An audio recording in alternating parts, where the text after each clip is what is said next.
the South Slope Communications Triple Play Show, here's the voice of the Kernels, John Rogers. Memorial Day weekend kicks off with Arthur Elementary School night and a matchup between the teams with the best record and the least successful team in the league. It's the Eastern Division leading South Bend Silverhawks with a 28-19 record, taking on the 8th place Kernels in the Western Division first half standings. We're 19-28 and won our 5th straight to start our 4-game road trip in Beloit. That was on Monday night, but then the Kernels fell apart in the late innings Tuesday, Wednesday, and then yesterday lost the last 3 to the Snappers, and the Kernels find themselves a game and a half back of 7th place Burlington and Kane County in the first half standings in the West. We'll look forward to seeing this South Bend ball club. They do have the best record in the Midwest League, along with Clinton, 28-19. A special host for the South Slope Communications Triple Play Show, Bobby Magallanes, as he does every Friday, will field the questions that you have emailed to me at jrogers.com. Hosting the South Slope Communications Triple Play Show, Colonel Broadcast Assistant Julia Jansen.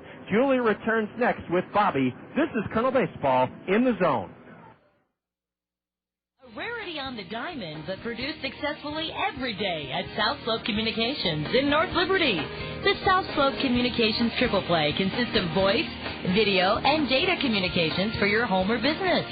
Achieve your communications triple play with South Slope Communications. South Slope is committed to providing the latest communications technology to their members while continuing to give service second to none. South Slope can provide your home or business with just about everything that connects you to information.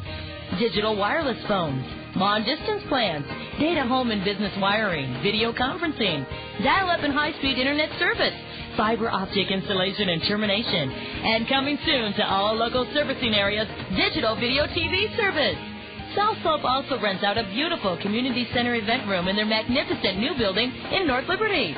When you need anything in the communications field, select South Slope Communications. Visit them at southslope.com. This is Colonel Broadcast Assistant Julia Jansen here on the South Slope Communications Triple Play Show with Colonel Manager Bobby Magallanes. Bobby is here fielding your baseball questions that you sent in. First question is from Kelly in Iowa City. She wants to know that most of last year your team played for the champion Provo Angels, and she was wondering what you're doing this year, you and your staff are doing to stay positive and focused with a rough start.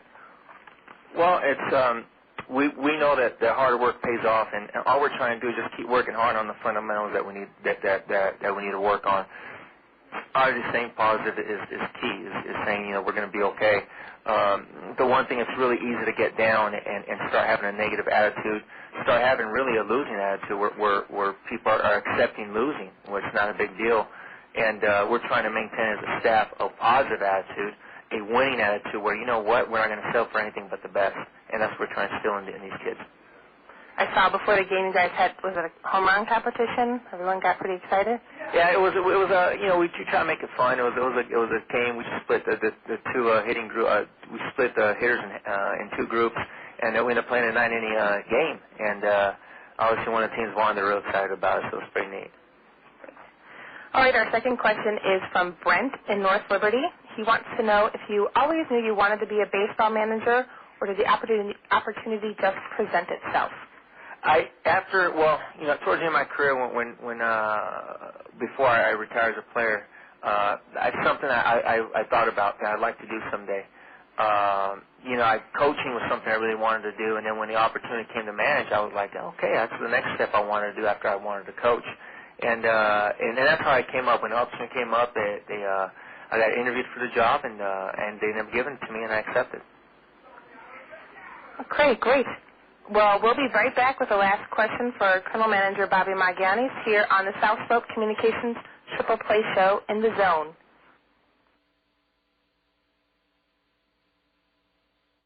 For the 7th consecutive year, Toyota Financial Services is encouraging elementary students throughout our community to read this summer. Toyota Financial Services believes that inspiring children to read brings families together, fosters imagination, and enhances knowledge. The Gazette shares Toyota Financial Services' belief in the value of reading. That's why they've teamed up to recognize and reward this summer's readers for their fabulous accomplishments. Toyota Financial Services and the Gazette, proud to stand with our community's children to enrich their lives. There's a reason Dick Ramsey is the #1 home seller for the #1 real estate company, Skolgman Realty. It's because Dick Ramsey works harder for you than anyone to make selling your home easy for you. Take Dick's one-of-a-kind home trade program. Buy one of Dick Ramsey's homes and Dick will buy yours. Dick Ramsey provides 2 other unparalleled services: a free 1-hour telephone loan approval and a free 1-hour telephone appraisal on your property. Dick Ramsey of Skolgman Realty, the #1 home seller for the #1 real estate company. We're back here with the South Slope Communications Triple Play Show with Colonel Manager Bobby Maggiani. He's answering some of your questions. We already answered 2, and our 3rd question tonight is from Leslie of Walford, Iowa. She wanted your comments about an incident that unfolded during the recent interleague rivalry between the Cubs and White Sox at Wrigley Field. White Sox middle infielder Jose Uribe shouted to Cubs base runner Derek Lee to stop running on a double hit into the right field corner. Uribe hoodwinked Lee by telling him the ball was foul and to slow down. Leslie thinks that what Uribe did was unprofessional and unsportsmanlike.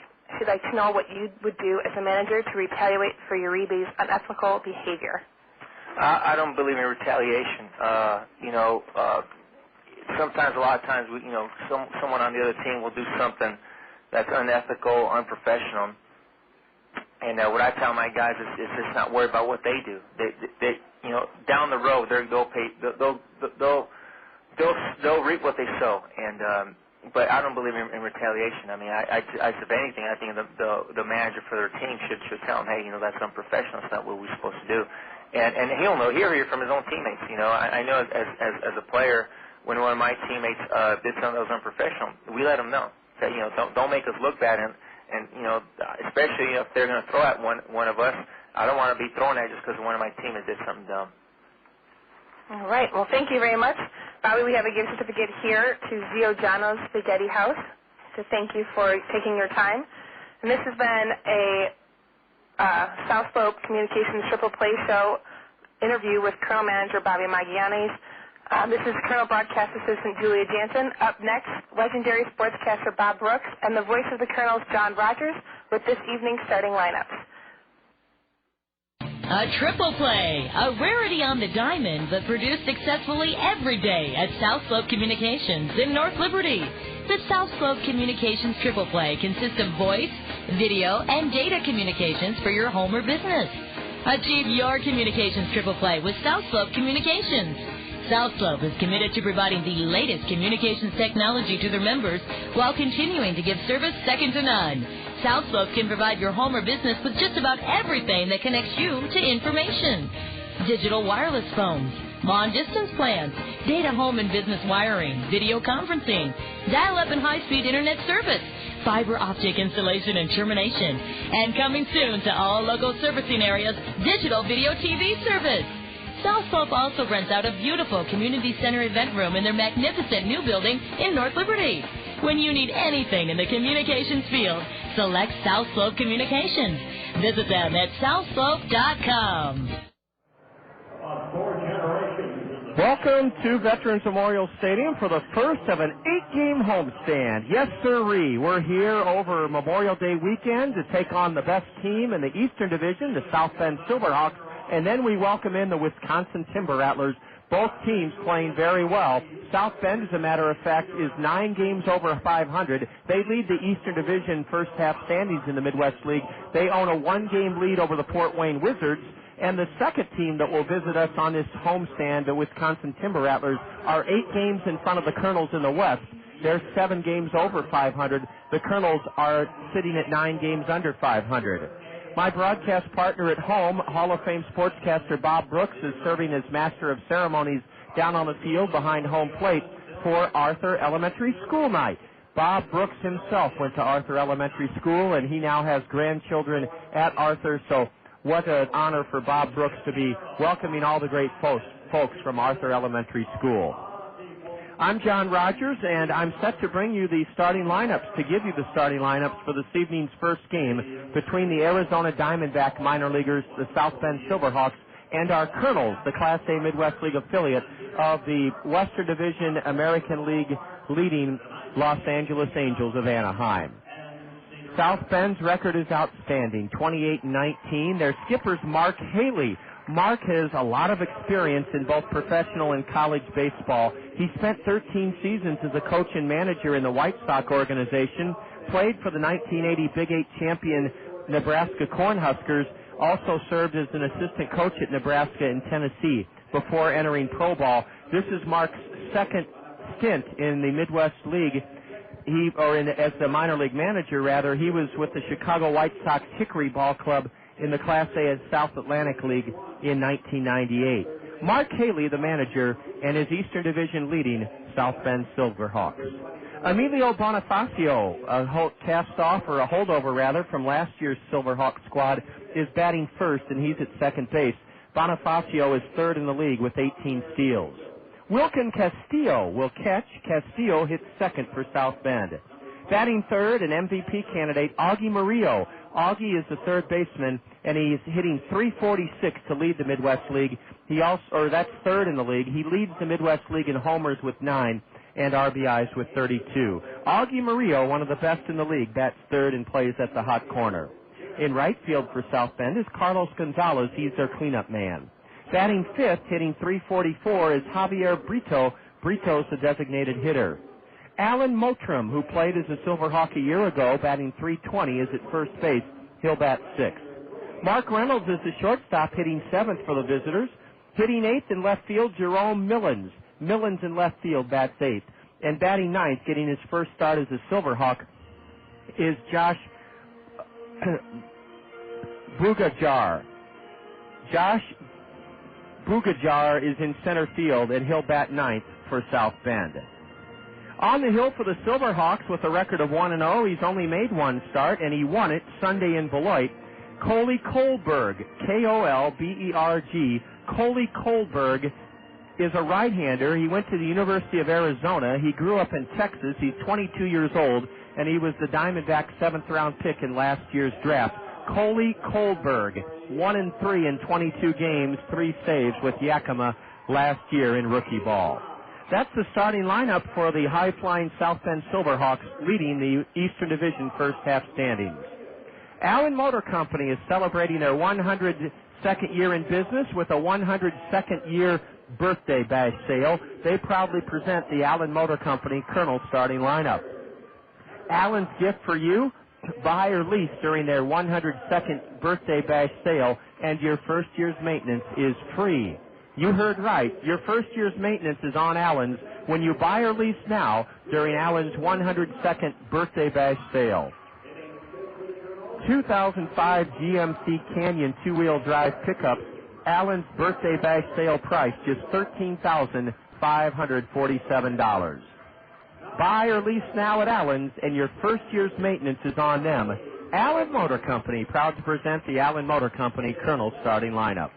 Leading off is Sean Rodriguez, the Kernel shortstop. He's second in the league with 34 runs scored. Freddy Sandoval will bat second. Freddy's the third baseman. Hitting third in the Allen Motor Company order in this series opener, ninth in the league with a .315 average, Aaron Peel. Drew Toussaint, what a series he had in Beloit. 7 for his last 12 in the 3 Kernel losses, 2 homers, 2 doubles, a triple. Drew has his average up to a season high, .313. Toussaint, the designated hitter, batting cleanup. In right field with a team high 7 home runs, Warner Madrigal, he'll bat fifth. Hitting sixth, the catcher, Tommy Duenas. At first base, batting seventh in the Allen Motor Company Kernel order, is Chris Walston. Richard Giannotti is in the throes of a tailspin. Richard is batting eighth. The switch-hitting center fielder is now 1 for his last 24. And batting ninth, Alexi Casilla, Kernel switch-hitting second baseman. On the mound, one of the Kernel best pitchers, Rafael Rodriguez. Rafael's 20 years old. He's from the Dominican Republic. He's won 3 and he's lost 2. His ERA is a spectacular 2.53. Rafael Rodriguez was a 13-7 winner Sunday here at home against West Michigan, a Kernel Taco Bell 10 spot. Rafael in that victory, 6 in the third innings, surrendered 3 runs, 5 hits, fanned 8, and walked 3. Rafael Rodriguez, 3-2, making his 10th start of the year on the hill for the Kernels. That's the Allen Motor Company Kernels starting lineup.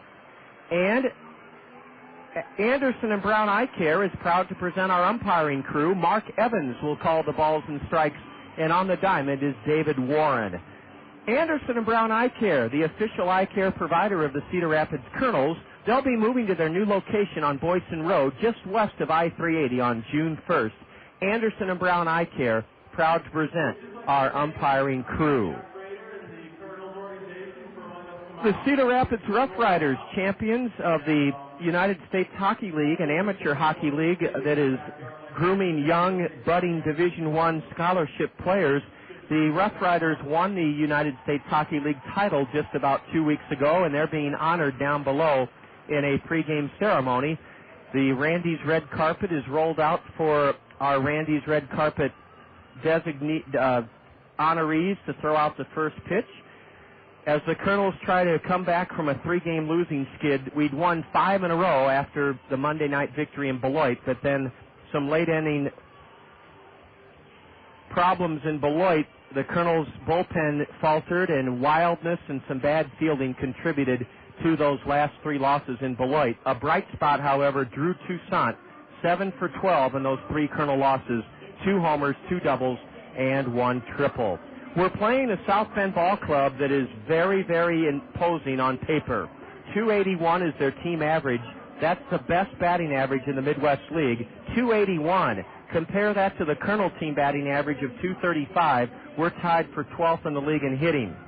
South Bend is 3rd in the league with 35 home runs in 47 games. The Kernels are 5th with 30 home runs.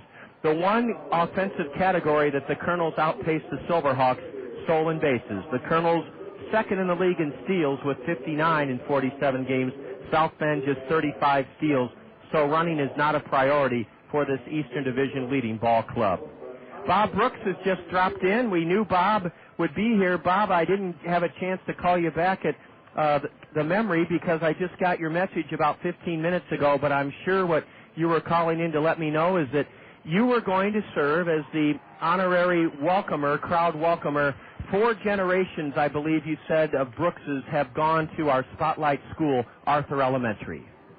Well, yes. I said, too, that maybe you missed it, that I can still remember the principal's name, Miss Smithy, because I was in the office so much. Well, I guess if you're going to remember the principal's name, that would be one reason. Bob, your memories of Arthur, it is the oldest school in Cedar Rapids. They're being honored here tonight. And was it one of the first elementary schools? I know we have over 20 elementary schools now. That's one question. 2, was it close enough to your neighborhood that you could walk to school? Yes, I walked to school from First Avenue.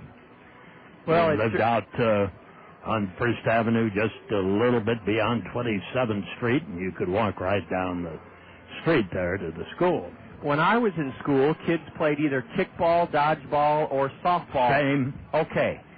And same. One of the nice things about Arthur is right across the street there's still a huge playing field, isn't there? Yes, that is their playground area. They have quite a it down there below what would be Lower Arthur is a skating rink that has been there, is flooded in the winter, and has been there for years and years and years. My dad and I used to skate down there. Well, thankfully, Arthur was part of this bond issue that we all voted for.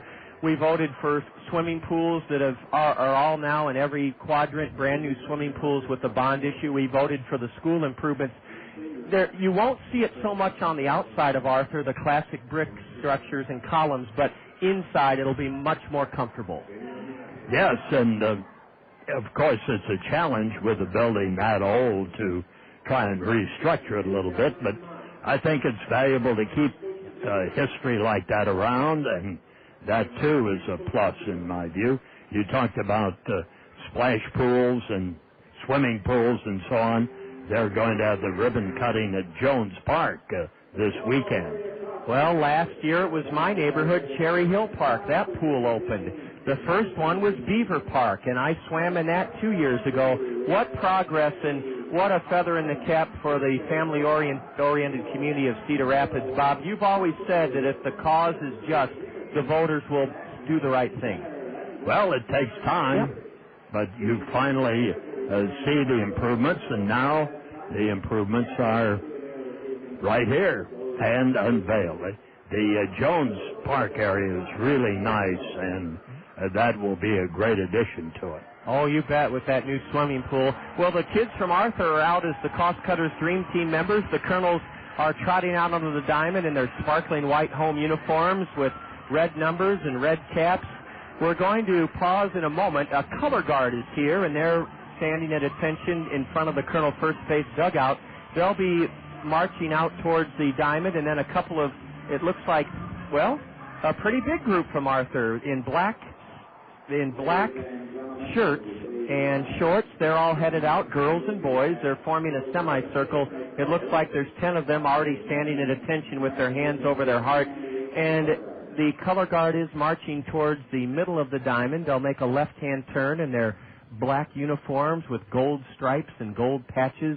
What a colorful scene that is. The American flag along with the state of Iowa and a couple of blue flags. They're actually heading out behind the pitcher's mound and now taking a turn towards the grandstand on this gorgeous 67-degree evening, Arthur Elementary School night. We'll have a word from Wendy's, and then we'll pause as these wonderful kids down below from Arthur Elementary will be honoring America with the singing of the national anthem.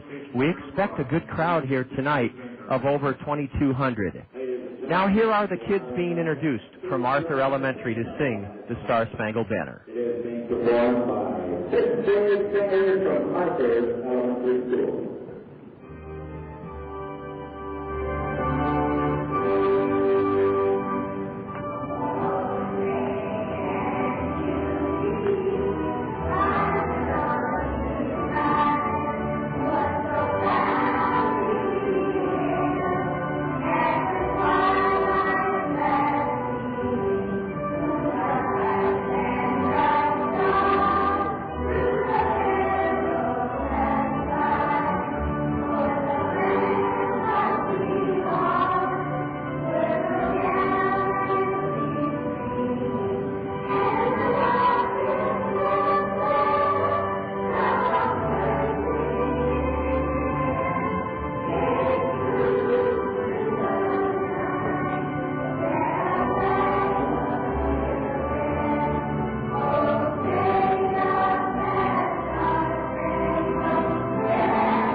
Well, imagine that if you had gone to Arthur Elementary School 50 years or so ago, whenever Bob was there, and now as a proud graduate, you heard those kids sing. What a marvelous job by the kids from Arthur Elementary School. The colors are being retired, Bob, and I know you were pretty deeply moved by that. Well, yes, and I would say, too, that shows you the progress they've made in school, because I am sure we would not have been able to accomplish an a cappella singing of the Star-Spangled Banner at our age at that time. Bob, you're right. They did it with poise and excellence and pride. Bob Brooks alongside. He and I are eager to bring you the action this evening. A real challenge for the Kernels as we're taking on the Eastern Division leading South Bend Silverhawks. Kernel baseball is coming up in a minute here in the zone. A triple play, a rarity on the diamond, but produced successfully every day at South Slope Communications in North Liberty. The South Slope Communications triple play consists of voice, video, and data communications for your home or business. Achieve your communications triple play with South Slope Communications. South Slope is committed to providing the latest communications technology to their members while continuing to give service second to none. South Slope can provide your home or business with just about everything that connects you to information. Digital wireless phones, long-distance plans, data home and business wiring, video conferencing, dial-up and high-speed internet service, fiber optic installation and termination, and coming soon to all local servicing areas, digital video TV service. South Slope also rents out a beautiful community center event room in their magnificent new building in North Liberty. When you need anything in the communications field, select South Slope Communications. Visit them at southslope.com. Wow, the military band playing they're playing the Marine hymn song. From the halls of Montezuma to the shores of Tripoli, we are proud to serve the United States Marines. Listen.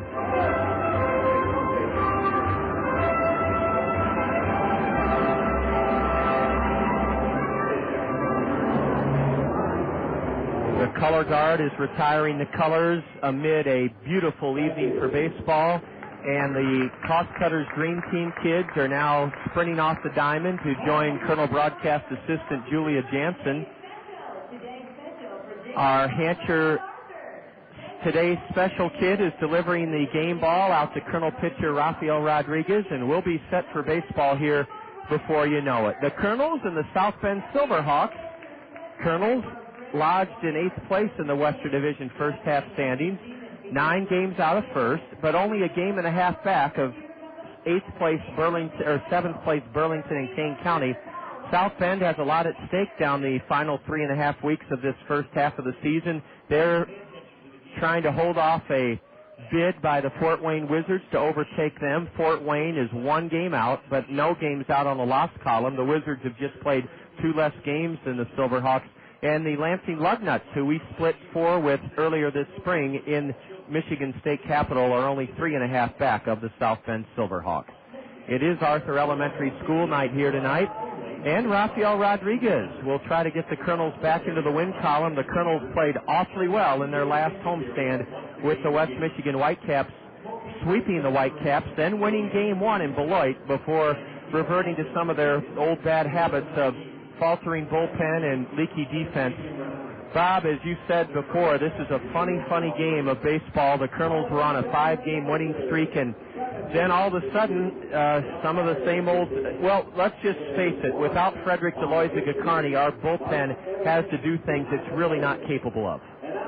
Yes, I've been listening, of course, and I could see the same old disease that the Cedar Rapids Kernels had demonstrated earlier on, listening to your story of the game. And did you have any fun in Beloit? We always do, Bob. I had a chance to talk with George Spelius, the league president. Didn't realize he's been presiding over this great league for 19 years, and he shared some great news with us.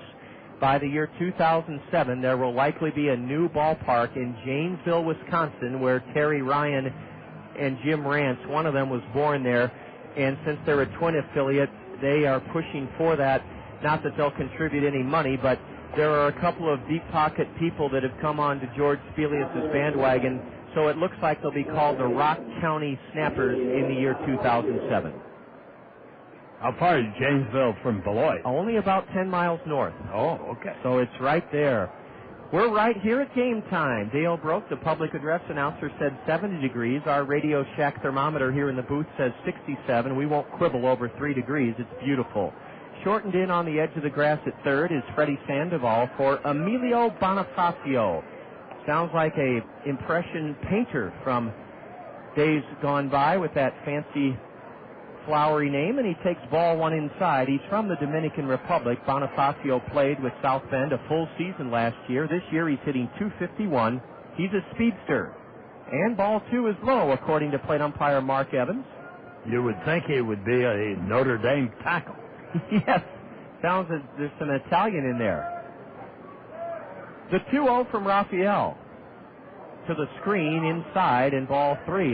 Bonifácio hasn't taken the bat off his shoulder yet other than to flash a bunt, and Chris Walston and Freddy Sandoval remain squeezing in on the corners. They still think this guy may bunt on a 3-0 pitch. He's a switch hitter batting left. A strike. Emilio was about to throw the bat away, but a strike was called at the knees. Bonifácio in a gray road uniform that looks just like the Pittsburgh Pirate gray road uniforms with a little bit of gold on the border of the numbers on back. Strike 2 from Rafael. One thing Rafi is trying to do tonight is, which he did not do here to the first hitter, and that's get out in front. Now the payoff pitch is bounced foul towards the Colonel dugout. Yeah, that's what the Beloit pitchers did so well against us in those 3 wins to end the series. They were ahead of our hitters constantly, 0-1, 0-2. Our pitching staff is ranked 14th in the 14-team Midwest League. Another payoff delivery, and it's low and in, a cut fastball or slider. Emilio Bonifácio with 18 steals. He's only been caught 7 times. He draws a leadoff walk, not the start that Rafael Rodriguez would have hoped for. No, he knows what he is supposed to do. Now you have to execute it. And that is probably the toughest thing to do in any endeavor in life. I know I should get my condominium ready for my mom's visit this weekend, and getting it done is another matter, finding the time and making the effort. Baseball is a much tougher thing than getting ready for out-of-town guests, I'll say that. Wilkin Castillo is the batter, a catcher, and ball one is high. Rafi should have the advantage now. The dirt batting circle is encased in shadows being cast by the grandstand roof, and the Kernel 20-year-old right-hander is standing in bright sunshine. Wilkin Castillo, a switch-hitting catcher. Unusual to see a catcher bat second in the order, a throw to first, and Bonifacio's back safely. Tommy Duenas has really been impressive this spring, throwing a high percentage of would-be base stealers out. Let's see if Tommy's tested here in the top of the first inning. Another throw to first, and Walston's tag is late. I think he'll be going on the next couple of pitches. Castillo is batting .293, so he can hit the ball. He has 11 runs driven in. Takes a strike at the knees. That's 1-1. We have a couple of special guests with us throughout this evening. Jim Stone and his wife Diane. They've been at Hometown Restyling working with Wayne Wynn for 17 years, and we welcome them to the booth as our guests this evening. Hope they're relaxed and enjoying. We certainly thank Hometown Restyling. What a great success story they are, and it all boils down to the kind of people that work there and the integrity and reputation they have established. Hometown Restyling, their chief proprietor and owner, Wayne Wynn. Castillo, the catcher, waits, a throw to first, and the runner, Bonifácio, dives back in safely. Kernel broadcast assistant Julia Jansen hosted the Ask the Manager show on the South Slope Communications Triple Play show, and things went very, very well. Duenas sets up on the outside corner. The pitch is drilled high and foul. Bob, I lost it. Is that down the right field line? Yes. Somehow I lost it. Pulled it right out of here. He hit it well, but foul for strike 2. What a night we have. A very light breeze blowing from left to right. There was some big going-ons over at the Veterans Memorial Tennis Courts. I think it was a high school state tournament. Yes, it's still going on. That's why the parking lot is even fuller than normal. A pitch out. Time Bobby Magallanes guesses wrong. He's the one that orders those pitch outs. It's 2-2 to Castillo, holding it first. Emilio Bonifácio. Isn't it funny how the tempo of a game can slide into one corner? Right now, the South Bend Silverhawks, even though they're on offense, they're controlling the tempo of this game, and that's what the running game will do. Well, Rafael Rodriguez is going to have to concentrate on the batter. If he steals second, so be it. He being Emilio Bonifácio. The pitch to Castillo, the switch hitter. Low and no throw. Tommy Duenas could not make a throw as the ball got stuck in his mitt, and it is a walk and a stolen base, and the count now is full, believe it or not, to Wilkin Castillo. Boy, Rafael cannot afford to have a 37-inning first half inning like he did 3 starts ago. He's got to be more economical, and I'll share a story with you, Bob, and our listeners here in a moment. The next pitch, a 3-2 delivery. A high drive into center. Richard Giannotti back a few steps, now comes back in and has it. Richard's throw to the cutoff man, a beauty to hold Bonifácio to second. Bob, I was duped by Richard Giannotti. He went back on purpose so that his momentum would be coming forward. And he tried to keep the runner at second base. Which he did. Kernan Ronan, the Kernel pitching coach, during our 5-game winning streak, I asked our starting pitchers what was the key to that great run, and to a man they said Kernan gives us a cue or a goal to retire each hitter in 3 pitches or less. Pitchers like goals like that. They certainly do, because the game moves and they can stay focused. The batter, Augie Murillo, he's an MVP candidate in this league. Rafi spins and throws to the second baseman, Alexi Casilla, and Bonifácio just got back. Bob, Augie Murillo's numbers are astounding. They're very good. 346. He has 9 home runs, first in the league. 32 ribbies, first in the league. 12 doubles. He stands straight away from the right side, and missing high with a fastball is the Colonel starter, Rodriguez. Augie is from Tijuana, Mexico, the hometown of Colonel third baseman Freddy Sandoval, and I bet they played against each other at some point in their careers down in Tijuana. Freddie told me something interesting about Tijuana earlier this spring. He said it's the most... There are a lot of interesting things about Tijuana. Yeah. Well, I'll share one of them that I had no idea of in a moment. The 1-0 to one of the league's best and feared sluggers. Off the mid of Tommy Duenas, it'll be a pass ball, and on to third goes Emilio Bonifácio. We'll double-check with the official score, but it looked like that Duenas was crossed up, and I think they'll have to charge him with a pass ball. Yeah, Tommy's going out to the hill now, and South Bend has a great chance to break out on top. What Freddie told me is that because of the constant flow of almost caravan-like traffic over the border back and forth from Mexico, largely commercial and tourist traffic, it's the most visited city per day in the world. Well, I should imagine. And the taxis in Tijuana don't have any doors on them. Quick in, quick out. It's like getting on a subway. There's ball 3 low, and it looks like Augie Murillo is intimidating Rafael just by those numbers Bob shared with you. He leads the league in homers, RBIs. He's batting .346, has the most hits in the league. He may be swinging on 3-0. Nope, he took one right down central for a strike. Augie played a full season with the Silverhawks last year, hit .263, 4 homers, 38 RBIs. Runner at third, infield back. The Kernels will trade a run for an out here in the top of the first inning. A drive into the right field corner. Madrigal on the run, and Warner has it in the corner. The runner could walk home if he wanted, but what a great catch by Warner Madrigal to take an extra base hit away from Augie Murillo, who delivers his league-high 33rd run home of the season. That was a good play for the batter because he hit it to the opposite field, hit it deep, and got the run home. And a good play by Madrigal, who had to run a long way to the warning track to get the ball. Even with Warner's rifle arm, he had no illusions of trying to throw from the corner with his back. Well, he was off balance. Exactly. No reason to throw home.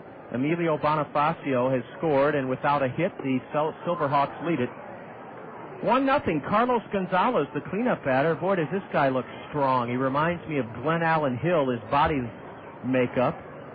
Big, husky, burly guy with a closed stance, right-handed hitter, and he leans back from ball 2, inside and high. Well, I'll tell you one thing. At 6'1", they list him at 198 pounds. That's only from his belt to his neck. That's exactly right, Bob. He makes that black lacquer bat he's holding look like a toothpick. He steps out now because Kernan Ronan is coming out from the Colonel dugout to have a word with Rafael Rodriguez. Well, Bob, a little later this evening, you'll be hosting the new principal at Jackson, Bill Utterback. I've been a good friend of Bill's when he was at Jackson, and then I believe I have your daughter-in-law's title right, PTA president. Your daughter-in-law, Sue, was so hardworking, and look at the results of all the kids from Arthur tonight. Well, it does take somebody to help out, and she dives in and does very, very well. Those kids from Arthur showing their school spirit, wearing red, white, and black this evening. Long talk by Kernan Ronan to his 20-year-old right-hander, Rafael Rodriguez. It's 2-0 on Carlos González, a .272 hitting cleanup batter with 2 homers, 27 RBIs. He's from Venezuela. And he fouls one straight back over the screen. Look out, a fella got it in the back, but he's all right. 2-1. That's down in my grandson's seating area. Yes, I see Robbie. In fact, your grandson has the ball. He's sitting in Sue's lap. A bouncer to third. A long way to his left is Freddy Sandoval, and his throw is a good one to retire Carlos González. Nice play. Yes, it was. Carlos doesn't run real well, and Freddy took his time to throw him out. 1 run on no hits, a walk, a stolen base. There were no Kernel errors, and the Silverhawks leave the bases empty. After 1/2 inning, the 8-game homestand is underway. South Bend 1, the Kernels coming up. You're enjoying Kernel baseball in the zone. Cedar Rapids' oldest wholesale greenhouse is also Cedar Rapids' newest full-service landscaping center. Cedar Rapids Greenhouses has been serving eastern Iowa wholesalers for 50 years at the corner of Johnson Avenue and Edgewood Road behind Guppy's on the Go. Along with their garden center and brand new floral shop, Cedar Rapids Greenhouses offers a full selection of landscaping products and services. If you're searching for the right beautification project, let the trained landscape designers at Cedar Rapids Greenhouses help you create a unique plan for your home improvement efforts. They will work within your budget and taste, and they do free estimates. If you want to do it yourself, walk through their expansive 4-acre in-town location and choose from a wide variety of trees, shrubs, or blooming plants. Cedar Rapids Greenhouses has a full line of annuals, perennials, and a variety of magnolias, maples, and lilacs. For the highest quality and wholesale prices, see the difference at Cedar Rapids Greenhouses, Eastern Iowa's newest garden center, floral shop, and full-service landscapers, corner of Johnson Avenue and Edgewood Roads Northwest. For more than 70 years, Rockwell Collins has been dedicated to providing innovative and dependable aviation electronics and communication solutions worldwide. We also bring a dedication of excellence to our communities to help ensure growth and prosperity. The long-standing partnership between Rockwell Collins and the Kernels is one way we're enhancing the quality of life in our community and making Cedar Rapids the best place to live and work. Rockwell Collins and the Cedar Rapids Kernels, partners on and off the field. 1-0 South Bend, and the Kernels face a right-hander from the University of Arizona by way of Texas, Coley Kolberg. Kolberg, a 7th-round pick by the Diamondbacks out of the University of Arizona. And he's 1-0 on the year. He won his first start Sunday in Beloit and didn't give up any runs in 5 innings.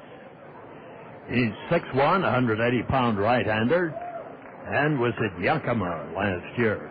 Isn't that the city that our friend Kevin Krause sent the silver bullets packing to?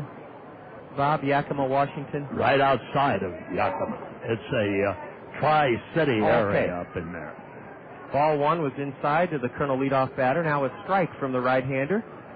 Coley Kolberg. Sean Rodriguez lifts one into medium right, and drifting to his left and waiting for that towering fly ball is Carlos González, and he has it 1 away in the Kernel first inning. Sean Rodriguez is flown out to right. We're facing a team that not only has the best record in the Eastern Division, not only leads the Midwest League in batting average, but they're 6th in the league, 6 of 14 teams in pitching, 3.87 team ERA. Freddy Sandoval at the plate. Freddy suffered through an 0-for-12 tailspin during those final 3 losses in Beloit, and he takes up and away ball 1.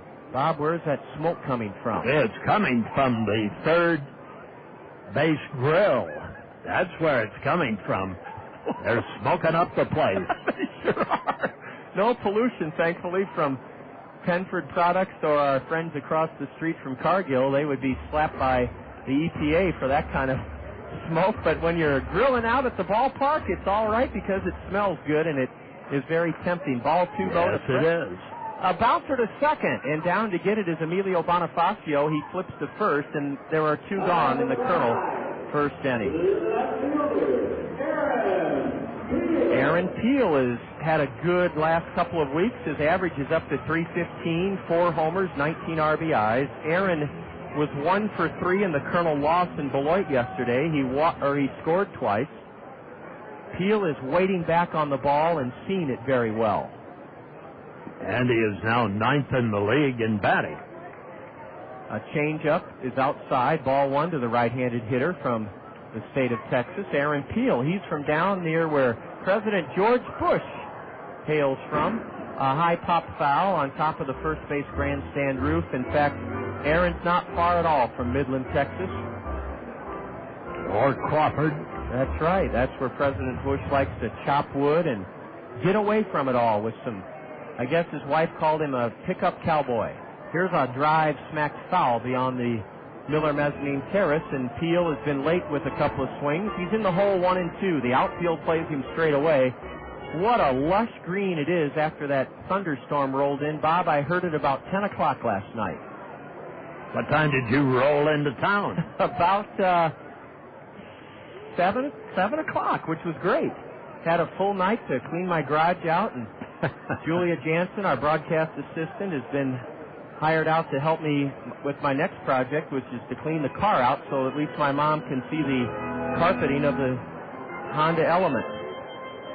Ball 3 to Aaron Peel. The count full now to the Colonel number 3 hitter. 1-0 Silverhawks, bottom of the first inning. A deep one to left, way back, it'll tie the game. Way out of here over the Tri-Vision signs, and it's 1-1. Aaron Peel connects with his 5th of the year, and Bob, it came on a 3-2 pitch, and Aaron was right. What a smooth swing. Well, you said it right, John, because he is seeing the ball well. And when you see it well, you meet it well, and well, it went out of here. Right over the Budweiser game time sign on the 8-foot-high green padded wall, then over the Crown Plaza sign, and out towards 8th Avenue she went, the 5th of the year for Aaron Peel, and we're tied 1-1 here in the bottom of the first. Red hot Drew Toussaint takes a strike. That was 380 feet at least. At least, and it went over the Tri-Vision signs. Now a half swing, Toussaint went around, and it's 1-1 to Drew. Drew coming off a 7 for 12 last 3 games in Beloit. He tried single-handedly to help the Kernels win one of those 3 games. And his average has been going up and up and up, and 2 shots last night ought to pep him up for tonight. He takes a strike on the outside edge. Drew's a right-handed batter, and a curveball misses low and away. These South Bend Road uniforms, black hats, black socks, gray, and then their numbers are black trimmed in gold. They look like Pittsburgh Pirate Road uniforms. Toussaint chases a curveball on a 2-2 pitch and went around on a half swing, and that ends the Colonel first. But the Kernels have tied the game on a 2-out blast, his 5th of the year by Aaron Peel. And after 1, it's the Kernels and Silverhawks tied at 1. You're enjoying Colonel Baseball in the Zone. People say that I can't decide things. They are so wrong, but I could be wrong about that. A U.S. Bank check card with checking that pays gives you a choice of rewards, like cash, points for merchandise and gift certificates, World Perks miles, or even sweepstakes entries. Easy decision. I'll take the cash. No, the sweep. Sign up at your local U.S. Bank or call 1-800-720-BANK. I've made up my mind to put off my decision. That is final. U.S. Bank. No, wait. See banker for complete details. Member FDIC. The following is an OnStar conversation. OnStar Center, this is Charles. How can I help you? My keys are locked in my car with my car running. I'm sorry to hear that, ma'am. I can help you out here. Thank you. Do you know what your OnStar account number is? 248. OnStar can send a signal to unlock your doors in most cases. I'll go ahead and send it unlock now. Really? This is like too high-tech. There it is. Check your driver door. This lady just said that if this works in that vehicle she buys, she'll have OnStar. Hold on. Oh, I could cry. How exciting. The peace of mind OnStar offers is more affordable than you might think. We're all set, Miss Sally. Now, do I need to do anything to keep my OnStar? Let's make sure that you renew. Thank you so You're much. welcome. The first year of OnStar service is included on new OnStar-equipped GM vehicles, and unlimited use of all OnStar safety services costs only $16.95 plus tax per month after that. OnStar by GM. To learn more, visit OnStar.com.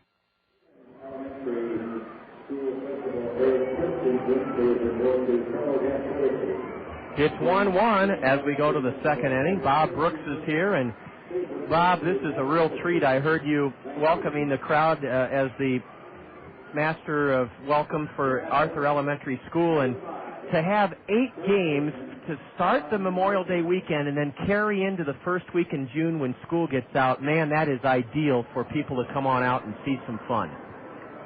Well, I'm sure you thanked George Spilius when you saw him up in Beloit for that. Well, I'll tell you, Bob, George knows that the schedule goes in cycles. There's a strike called to Javier Brito. And before I comment on the great schedule we have this year, Bob, I'm surprised the plate umpire Mark Evans isn't calling a ball or a strike on Brito. His front foot in his open stance is on the chalk line. He dribbles one down the third baseline. Freddy Sandoval decides to pick it up. It was a great decision. Bob, I doubted Freddy's decision I thought he should have let it roll foul, but Freddy calmly came in, didn't even barehand it, used his glove, and he got Brito by plenty. We'll have to analyze Brito at the plate again when he comes up, because he's batting .344, and with that sort of stance, you wouldn't think he'd ever get a hit. And plus, his foot's on the chalk line of the batter's box, but he's gone on a very weak roller up the third base side. Ball one is outside to Alan Mottram. It's funny, Bob, the schedule is always a point of contention in the Midwest League because somebody always winds up loaded with April games, and those are the toughest to draw. Well, swinging a foul, and that's 1-1 to the batter, Alan Mottram, a .320 hitter. Mottram's from UMass Lowell, so he's a New Englander. And there's a provision in the charter of the Midwest League that makes it virtually impossible to reverse the schedule once it comes out because you need too many clubs to vote it down. And there's always just enough clubs that say, oh, I like the schedule. Then there's 5 or 6 that want to have a mutiny and get out of the league because they feel they get stuck with too many games in April and May. But this year, Jack Rader said this has been our best schedule since we opened this new ballpark. Swinging a foul by the right-handed hitter, and now he fouls a slider straight back. Alan Mottram, who had played 53 games with the Silverhawks last year, hit .272. He's batting .320 this year with 5 homers, 23 RBIs, 24th round Diamondback pick back in 2003. You look over this lineup, there are a lot of returnees to South Bend. A grounder to third. Freddy Sandoval's been a busy man, and his throw is in time. That's 3 straight assists for the third baseman, Freddy Sandoval.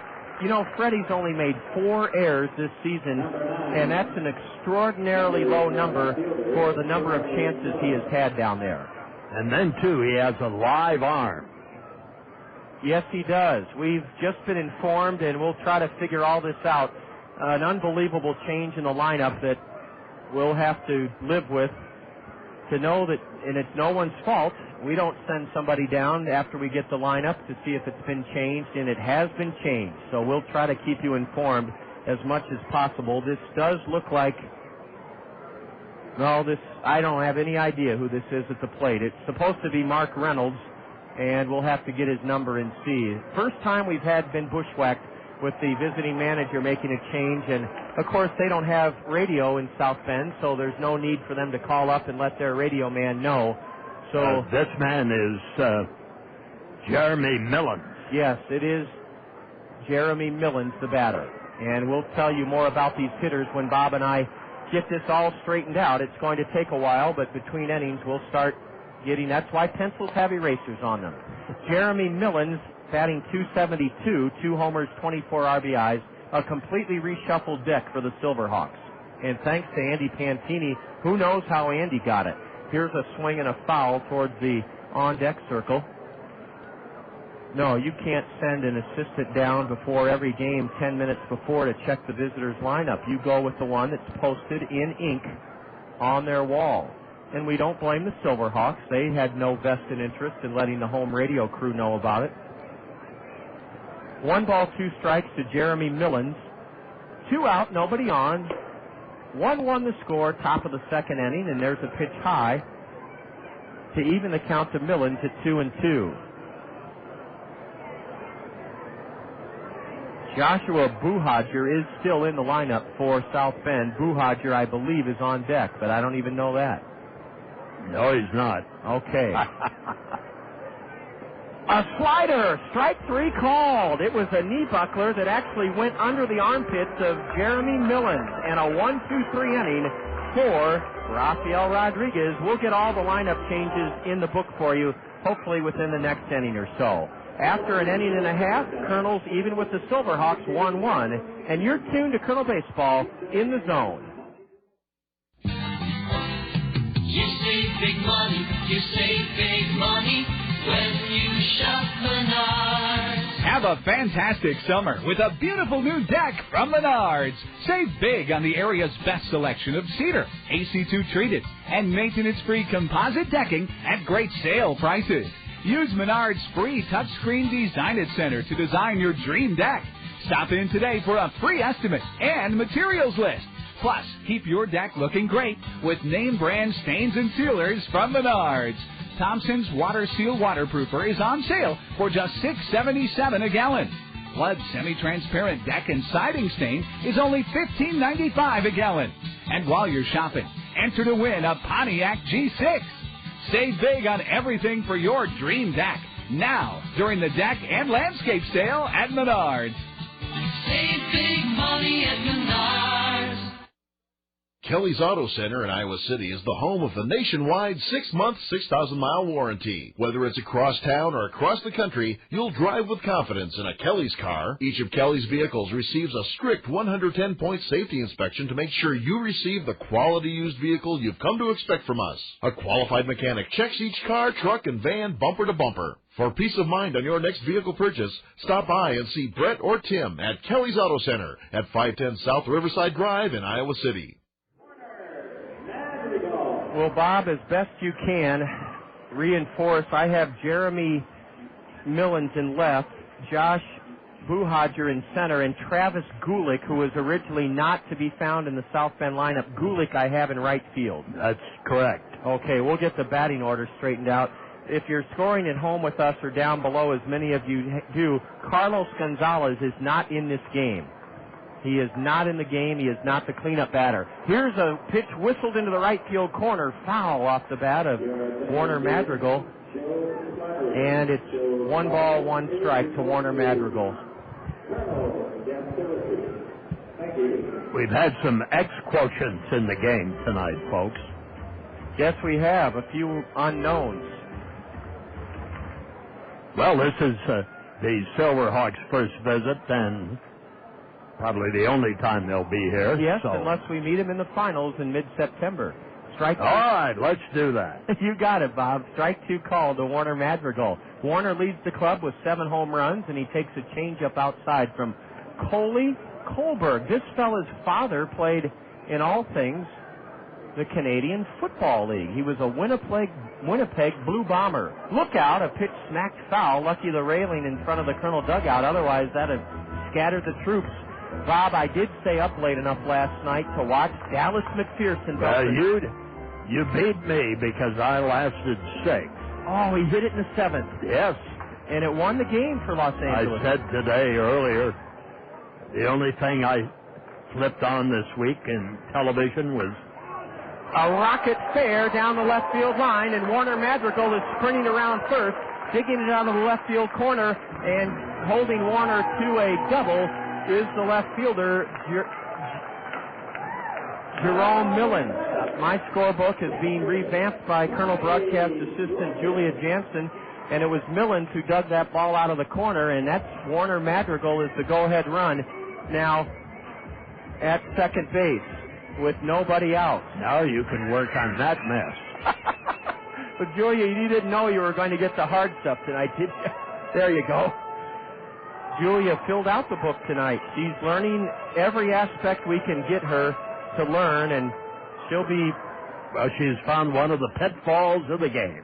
And thankfully, with statistics and an eraser, we can take care of it. Tommy Duenas hits a rocket into the left field corner. Fair. That'll give the Colonels the lead. Warner Madrigal is turning towards home, and Duenas slides into second ahead of the throw by Jeremy Millens, and it's 2-1 Colonels. Back-to-back doubles by Madrigal and Duenas have the Colonels ahead 2-1 here in the second inning.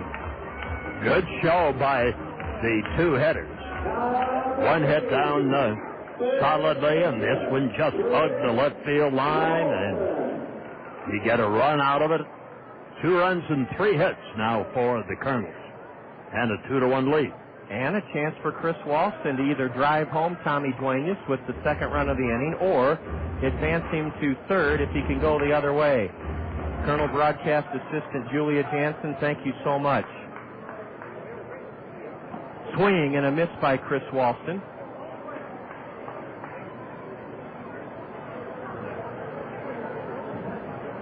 Now, I'm not sure we have Gulick. No, we're going to have to give our books back to Julia. We have Gulick batting 8. Julia, we'll figure all this out.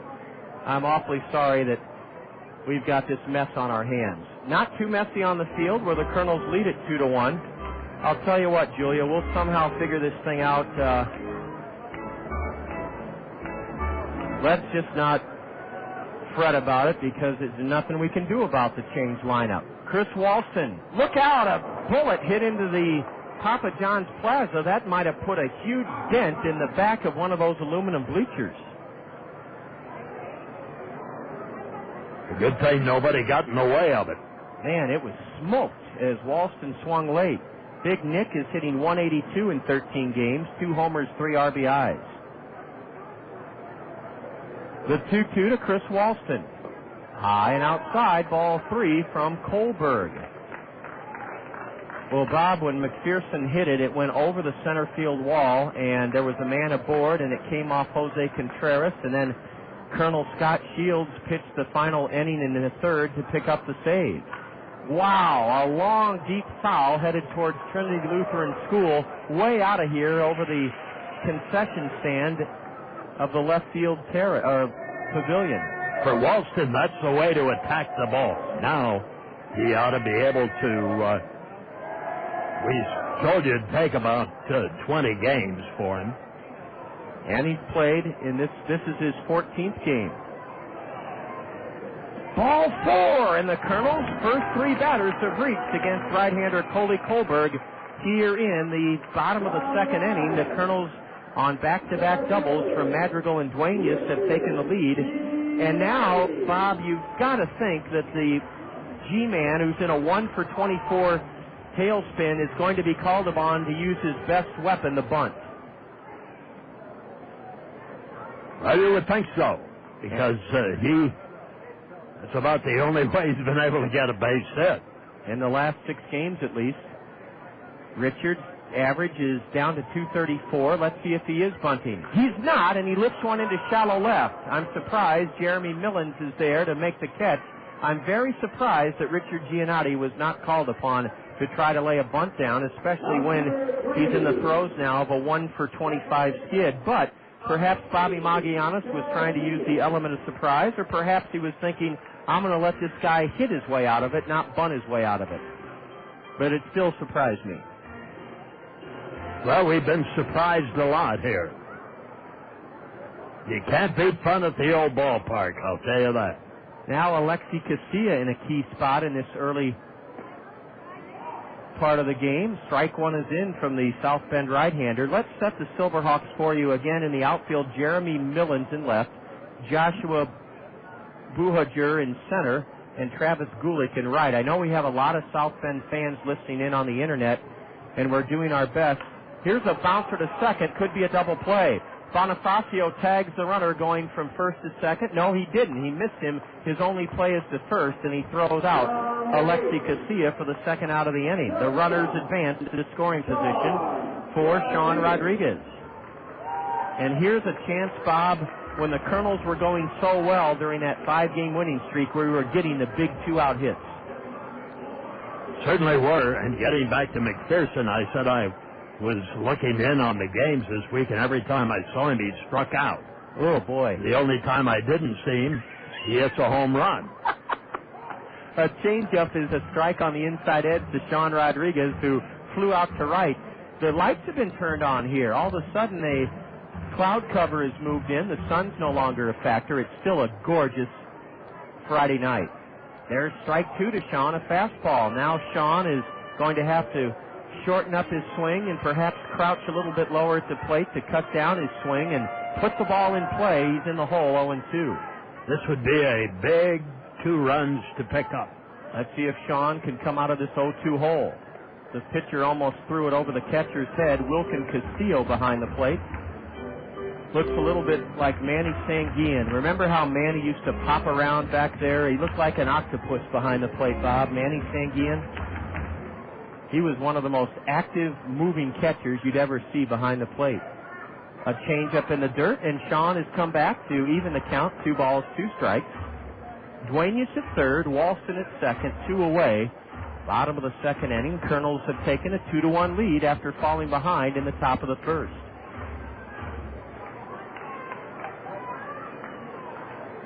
Ball 3 is outside. And it was 0-2. Now it's a full count to Rodriguez. On deck, Freddy Sandoval, but there's no reason Coley Colbert should want to pitch around in the second inning, pitch around any Kernel batter. Outfield straightaway as the Silverhawk right-hander delivers. A bouncer fair, past third, into the left field corner. Dueña scores, followed by Chris Walston on the third double of the inning for the Kernels.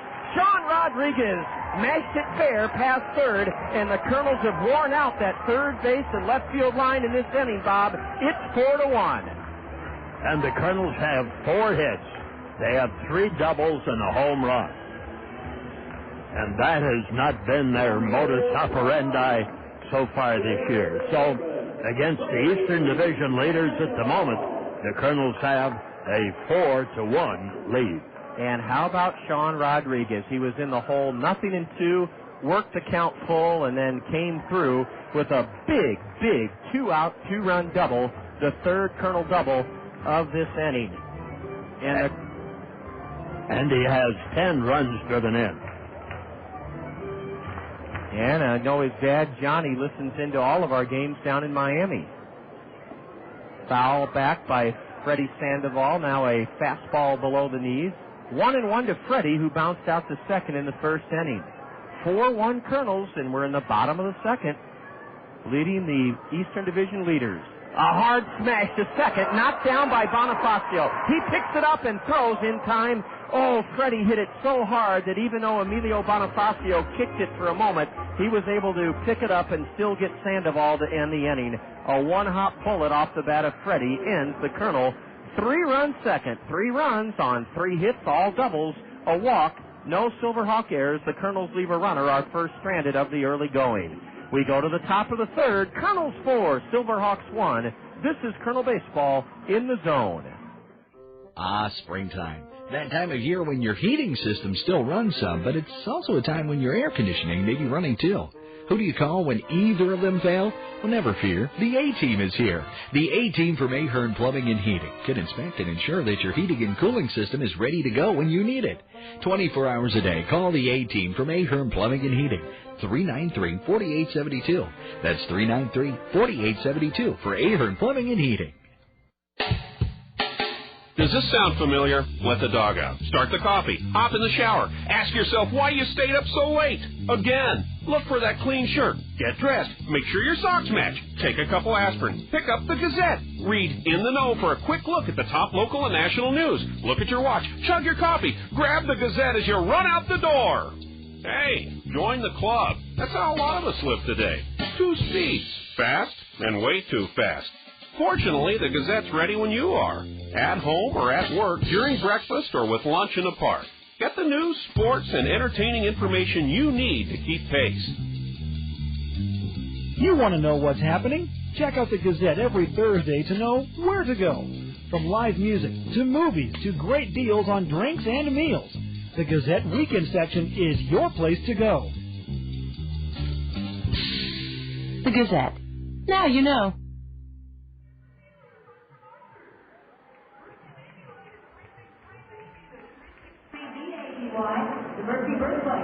4-1 Kernels. Tomorrow evening, fireworks after the 5 o'clock start, and if it's still light after the game ends, you can come on down to the field and play catch with the Kernels, run the bases, all sorts of fun things in store for you. The concession stands will remain open after the 5 o'clock game ends, and it'll be fireworks tomorrow evening. Travis Gulick, who has not batted yet in this game, he's the 8th hitter, and he leads it off. He's batting .200, no homers, 10 RBIs, a right-handed batter, Gulick, and he leans back from a pitch high and in for ball 1. Bob, when McPherson hit the home run last night, former Kernel All-Star third baseman Dallas McPherson homering in the 7th to help the Angels beat the White Sox. It was his second home run, nubbing one foul behind home plate as this batter, Travis Gulick, and Dallas looks so both happy and relieved. There's got to be a lot of pressure on Dallas because the Angels moved Troy Gloss, and Troy is leading the American League in home runs. Yes, there is a lot of pressure on him, and he was striking out so much that I'm sure he thought, I'm going back to Salt Lake. But Mike Scioscia has been very, very patient with Dallas. Well, they were going to put him in there, but they can't put you in there forever. No, and I'll share a story about that as ball 2 is low to the batter. Poor Larry Barnes, a couple of years ago, had his big shot with the then Anaheim Angels, and they only let Larry play in about 20 games, and he did have a very tough time, and that was his one shot at being a big league regular.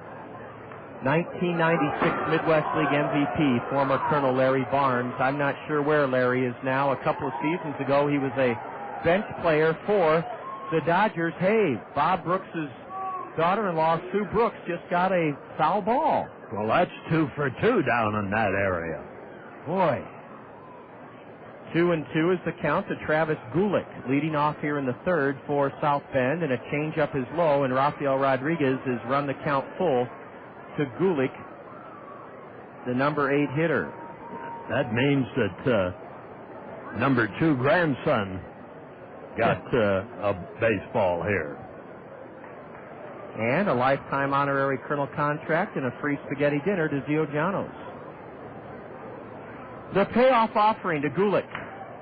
Cracked hard down the left field line. It'll bounce off the base of the 315 mark, and Aaron Peel will hurl it into the infield, but not before Travis Gulick has a leadoff double. A 200 hitter on a 3-2 pitch drilled it into the left field corner for a leadoff double. That was a juicy fastball from Rodriguez, and he parked it. And now the center fielder, Joshua Buhagiar. In just one game, Buhagiar, nothing. No homers, no RBIs. Buhagiar is a slim, sleek, left-handed batter. And 6'1", 190. He's out of Long Beach State.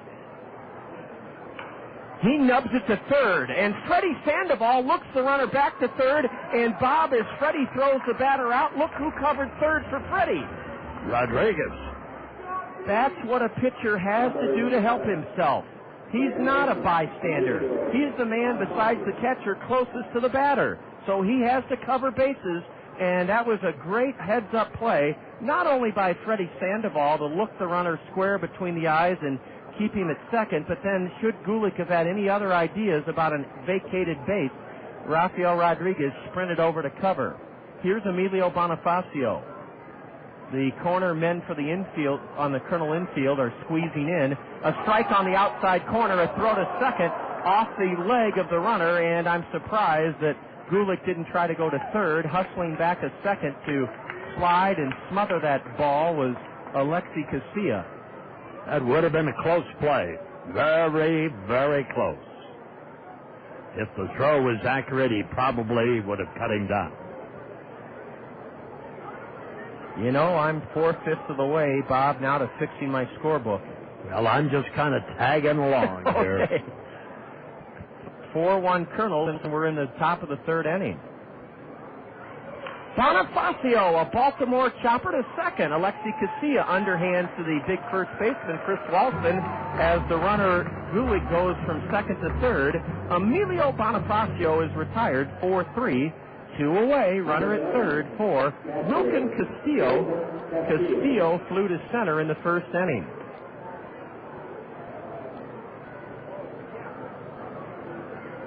Fireworks tomorrow, Sunday. The first 1,000 of you Colonel fans will receive a complimentary Colonel baseball cap from Pat McGrath's Chevyland.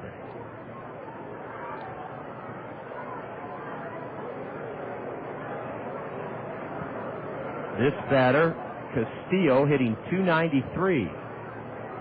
He's a left-handed hitter. And he dribbles one foul behind home plate. This South Bend team is very balanced. 15-9 at Stanley Kovalevsky Stadium, 13-10 on the road. That's a pretty good road record. Yes, it is. That's the kind of road record we've had the last 3 years. The Kernels have been a very good road team their first 3 years in this new stadium, playing well away from it. The 0-1 And it's high. Tommy Duenas snaps the throw to third, and Bobby Magallanes is likely going to argue with David Warren, the base umpire. Bob, I thought we had the runner. Travis Gulick picked off. Close play. No argument. But I would not argue about it. Bobby didn't. The reason I thought we had him picked off is he forgot to slide. He tried to, or he did get back feet first, standing up.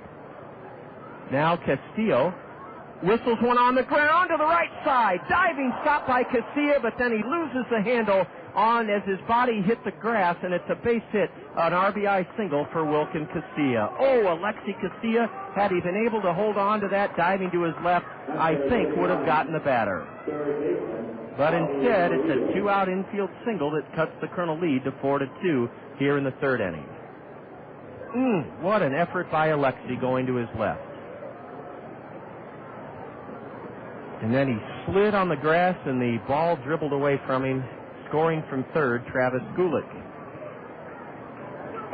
There's a slider in for a strike to Augie Murillo, who drove in the game's first run with his league-high 33rd RBI of the year. That was in the first inning.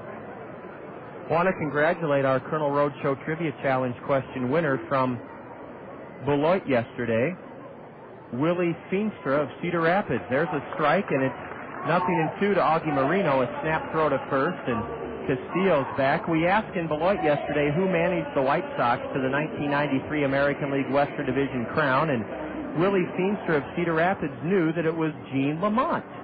Gene Lamont was the answer to our Colonel Roadshow Trivia Challenge question yesterday.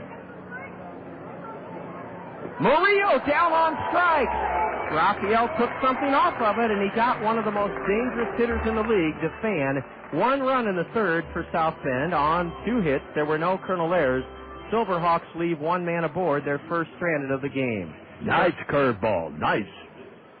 The bottom fell out of it. We go to the home half of the third, and it's the Colonels leading South Bend 4-2. You're enjoying Colonel Baseball in the zone. True Car Confessions. I need to cancel my wedding. I went to buy oil with my future father-in-law. I go straight to the Castrol Syntec. Harvey grabs the cheap stuff. What's the ceremony going to be like? Powder blue tuxedos and self-serve corn dogs? We're talking about forever here. Your car is your baby, so give it Castrol Syntec. Independent tests prove that Syntec provides superior engine protection and performance. Castrol Syntec. Everything else is just motor oil. At Pier 1, we want to make your summer more interesting. And since summer unofficially kicks off this holiday weekend, we're offering savings on everything you need to get your backyard ready. You can save up to 35% on outdoor furniture, wicker seating, garden lighting, citronella candles, and other things you need for picnics and poolside entertaining. Basically, everything you need to turn your backyard into the ultimate summer getaway. Stop into Pier 1 this holiday weekend. But hurry, the event and the weekend ends Monday. Pier 1, life more interesting. What is ESPN Radio?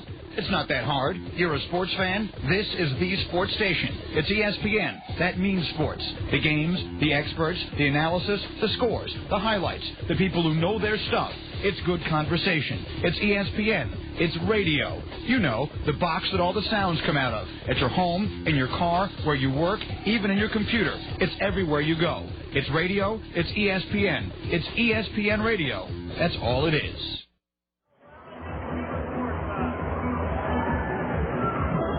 We go to the bottom of the third, and it's a 4-2 lead for the Kernels. We want to again welcome our guests, Jim and Diane Stone from Hometown Restyling. They've been kind enough to come out and accept our invitation to join us, and let us thank them and their owner, Wayne Wynn, for his long-time support of the Kernels.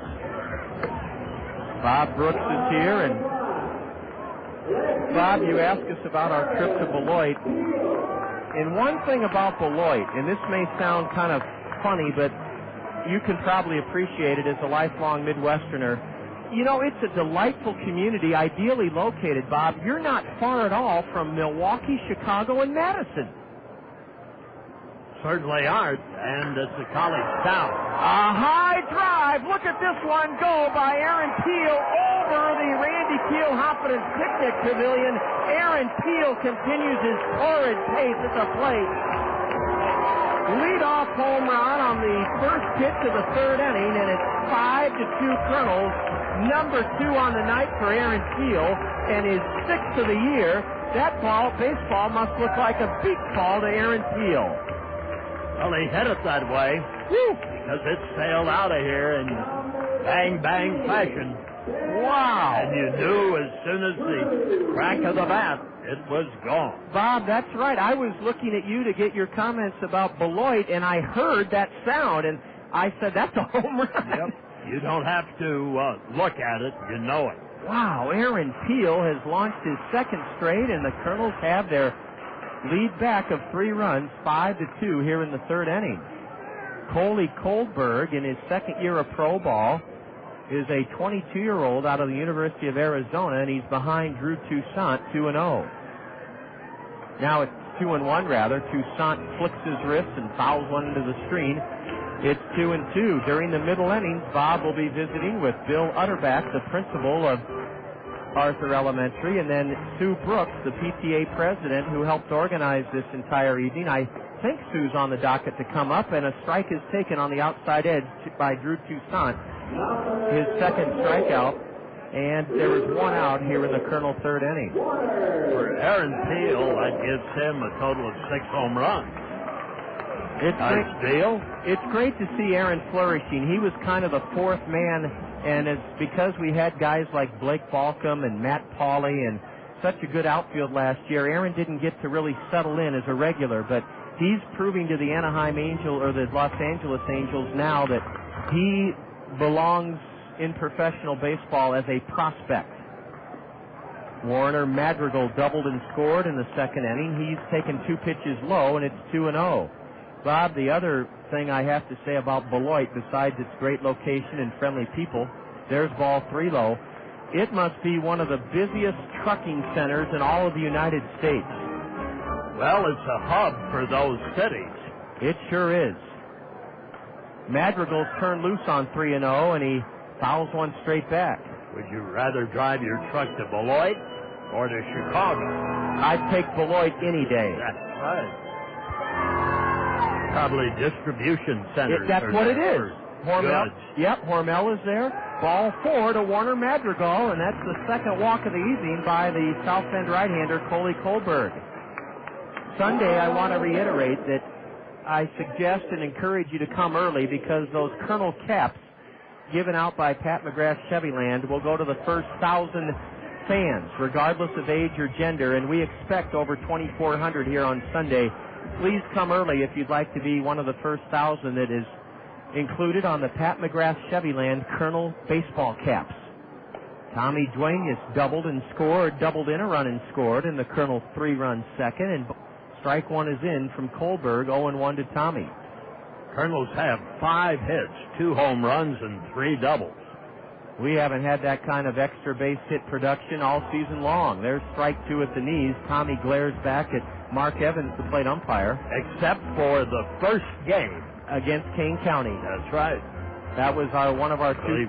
4 home runs tonight. That's right. One of our 2 Taco Bell 10 spots.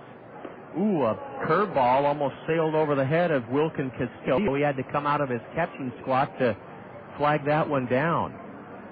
1-2 to Tommy Duenas. Tommy has a huge amount of tape around the handle of his bat so that it kind of forms a fulcrum. Swing and a miss on a slider. Tommy Duenas fans, and there's 2 gone here in the Kernel third. 5-2 Kernels.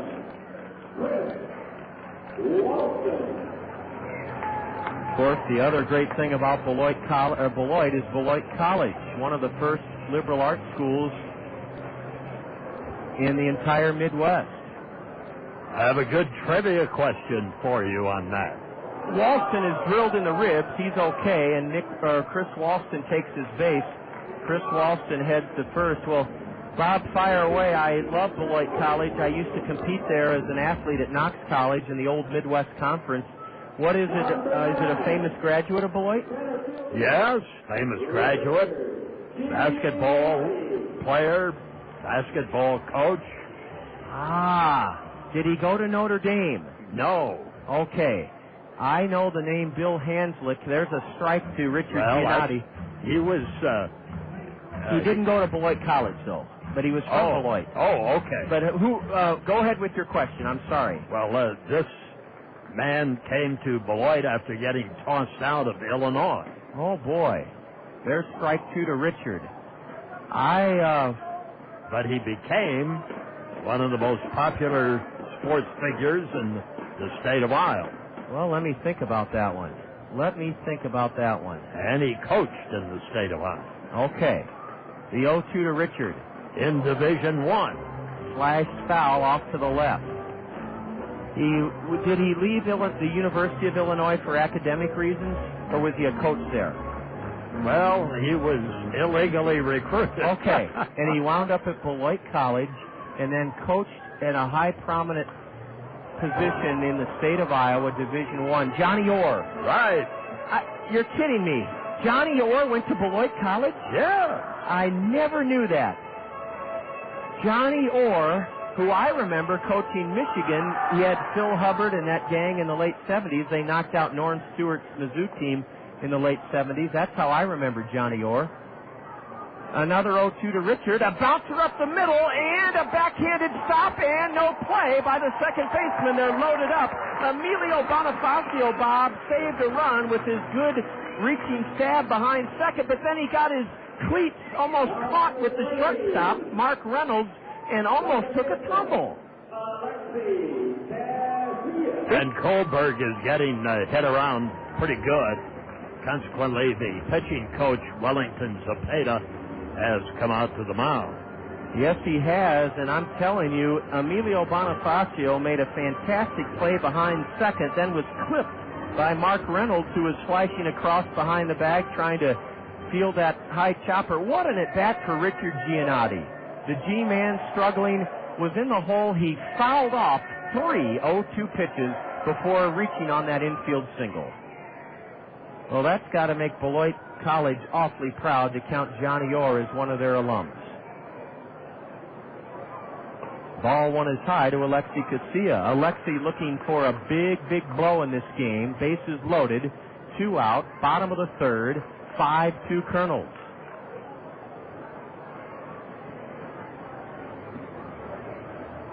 The 1-0 is drilled deep but foul onto the Randy Keel Confidence Picnic Pavilion, and Bob, we have all sorts of friends down there tonight. That deck is full. Yes, we do. In the pregame picnic area, Premier Dental, and in the pavilion area, a ball slapped to shallow short, and Reynolds throws not in. Ooh, they called him out. The inning's over. I thought Mark Reynolds didn't get enough on his throw to nip Alexi Casilla, but he did. And the call goes against the Kernels to end the inning. 1 run on the Aaron Peel home run, 2 hits, a hit batter, a walk, no South Bend errors. The Kernels leave the bases loaded and have stranded 4.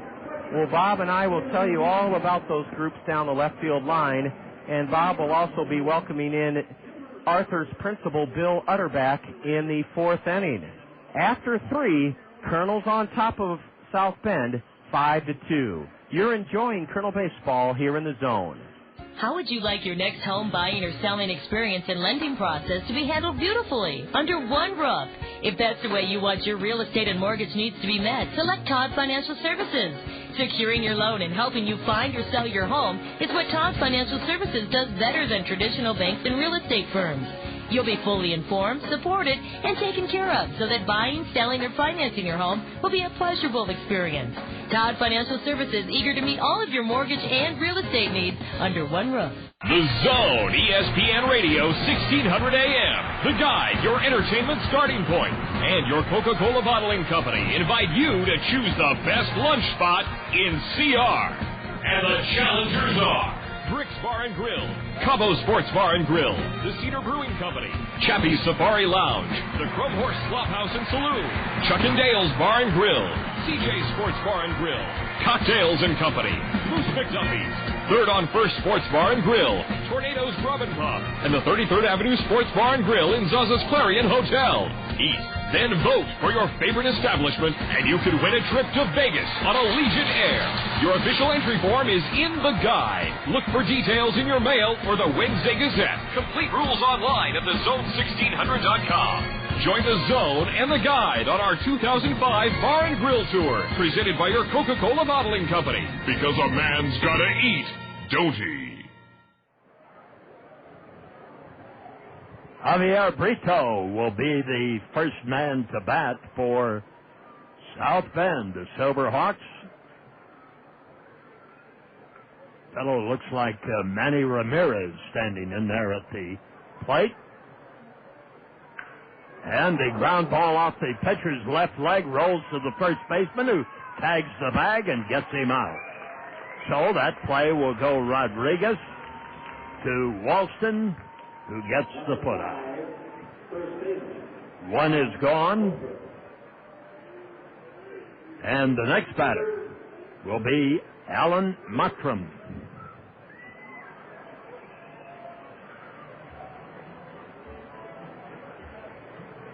Muttram grounded out in his first appearance, and just in time. We are here with we had a little lineup change tonight, Bill, and consequently, we've had to revamp here, and Rodriguez, after getting hit on the left leg with that hard-hit ground ball, Kernan Ronan went out to see if he's okay, and he is, and he stays in the ball game.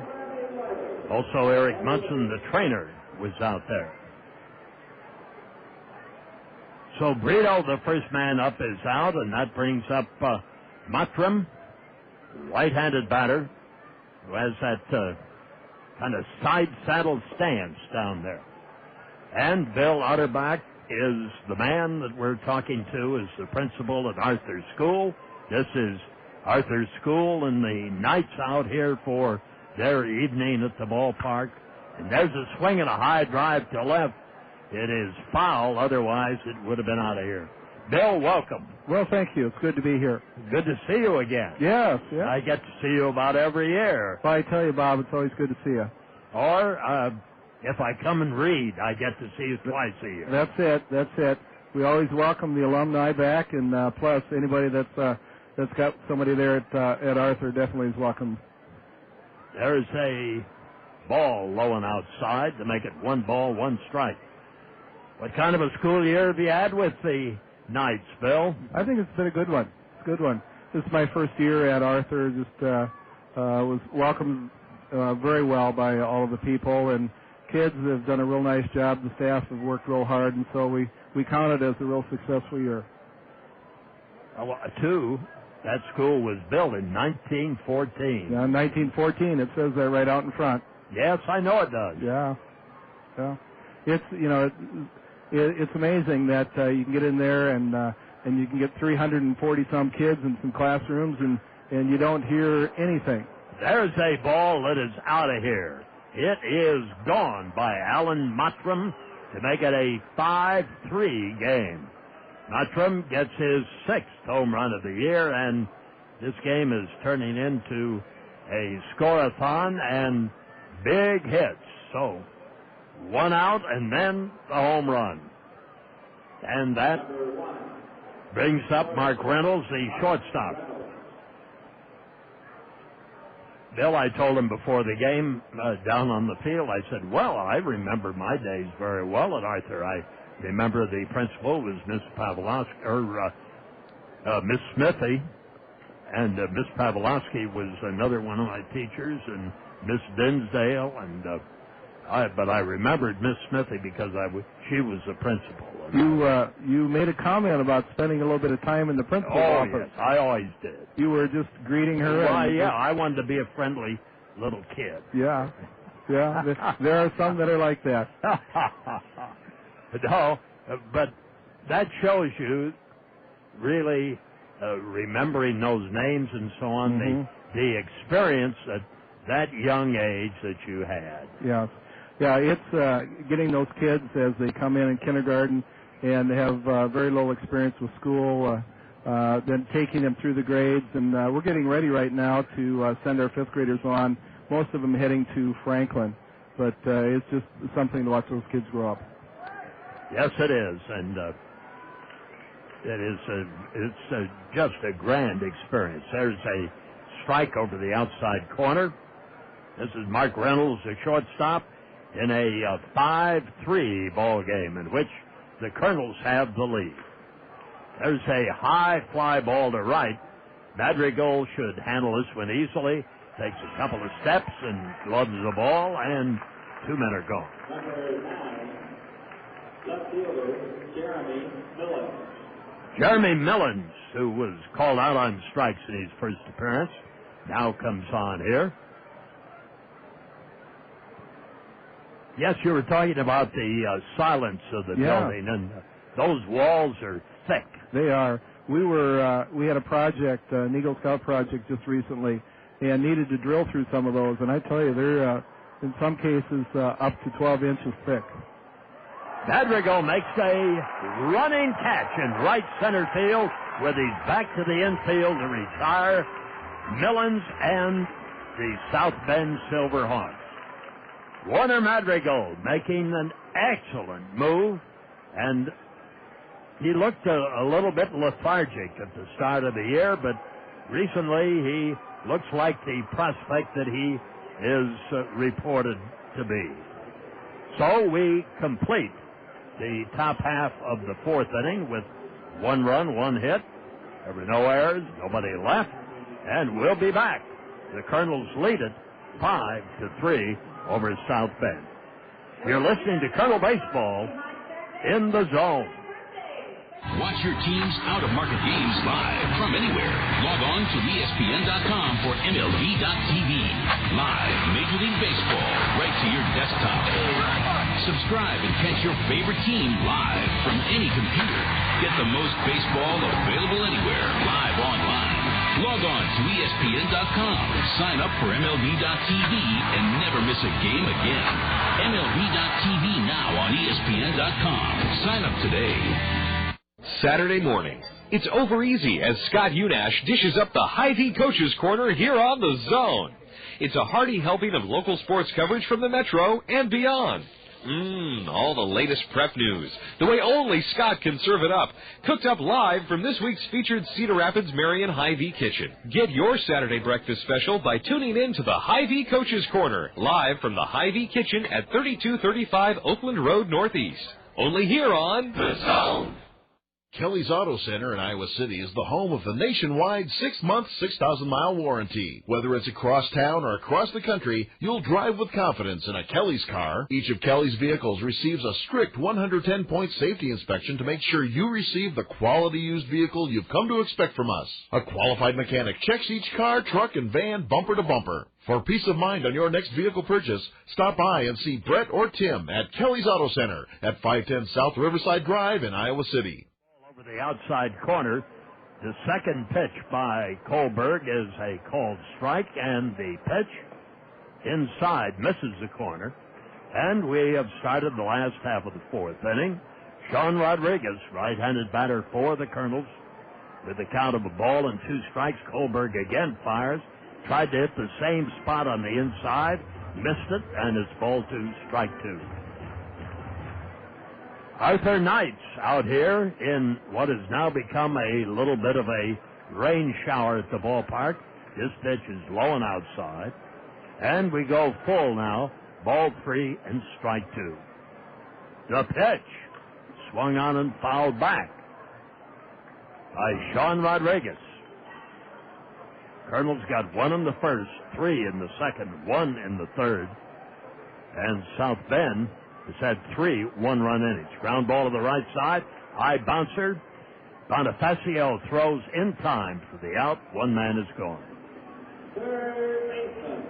Well, a question about phys ed at this level.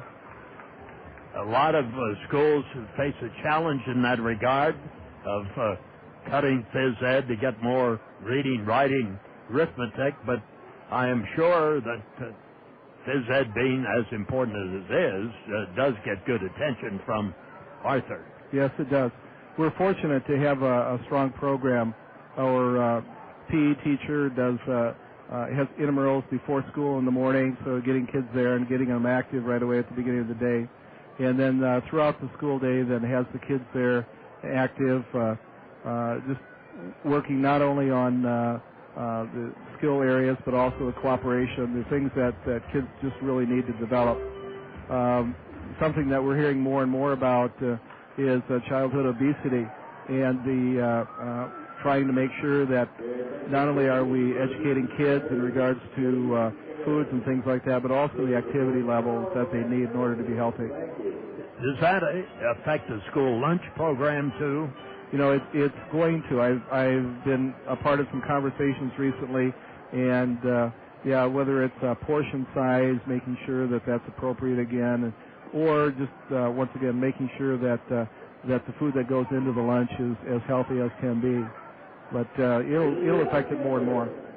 For the second out, Sandoval goes down swinging. The left-handed batter is a strikeout victim. That is the third strikeout by Kohlberg and brings up Aaron Peel. Let's see if he can go 3 for 3 tonight in home runs. This pitch is outside for a ball 1. Peel batting .315. He's had 2 well-hit home runs. This curveball is outside again. Kohlberg stays away from him, and a right-hander warms up in the bullpen for South Bend. The pitch on its way. Strike is called, breaking ball between the knees and the waist. Ball 2, strike 1, 2 out, nobody on. Swinging a fly ball to left. This will be caught. Running catch is made by Gulick in right field. That retires the side. In the last half of the fourth inning, there were no runs, no hits, no errors, and none left. We've completed 4 here at the ballpark, and it's 5 Cedar Rapids, 3 South Bend. You're listening to Colonel Baseball in the Zone.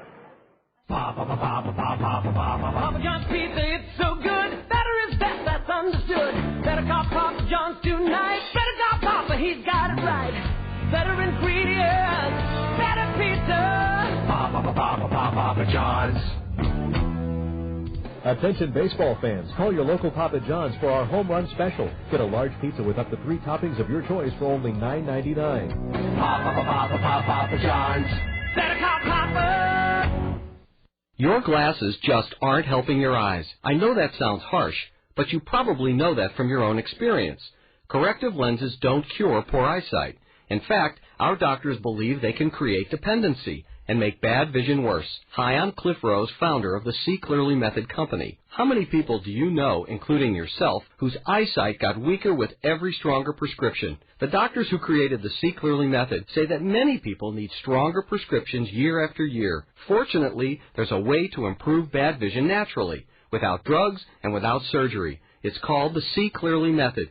Pick up the phone and we'll send you a free video to see this program for yourself. Your eyesight is not going to get any better if you keep putting on those glasses. It's time you finally did something about it. Call right now for your free video to preview the See Clearly Method. Call 1-800-900-0016. That's 1-800-900-0016. 1-800-900-0016.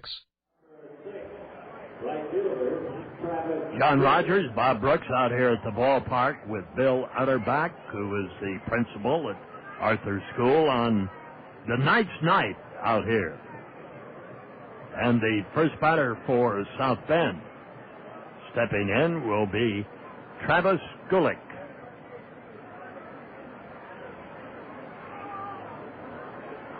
Facing Rafael Rodriguez, and the pitch is too low for a ball 1. Well, Bill, we've gone over Phys Ed. What are the other points with regard to education? What are the focuses now? You know, with the focus is always on making sure you've got kids doing personal best, and whether it be reading, writing, the math, all of those skills just have a strong focus, not only at Arthur but in the district as well. We've got No Child Left Behind law that that is pushing schools nationwide.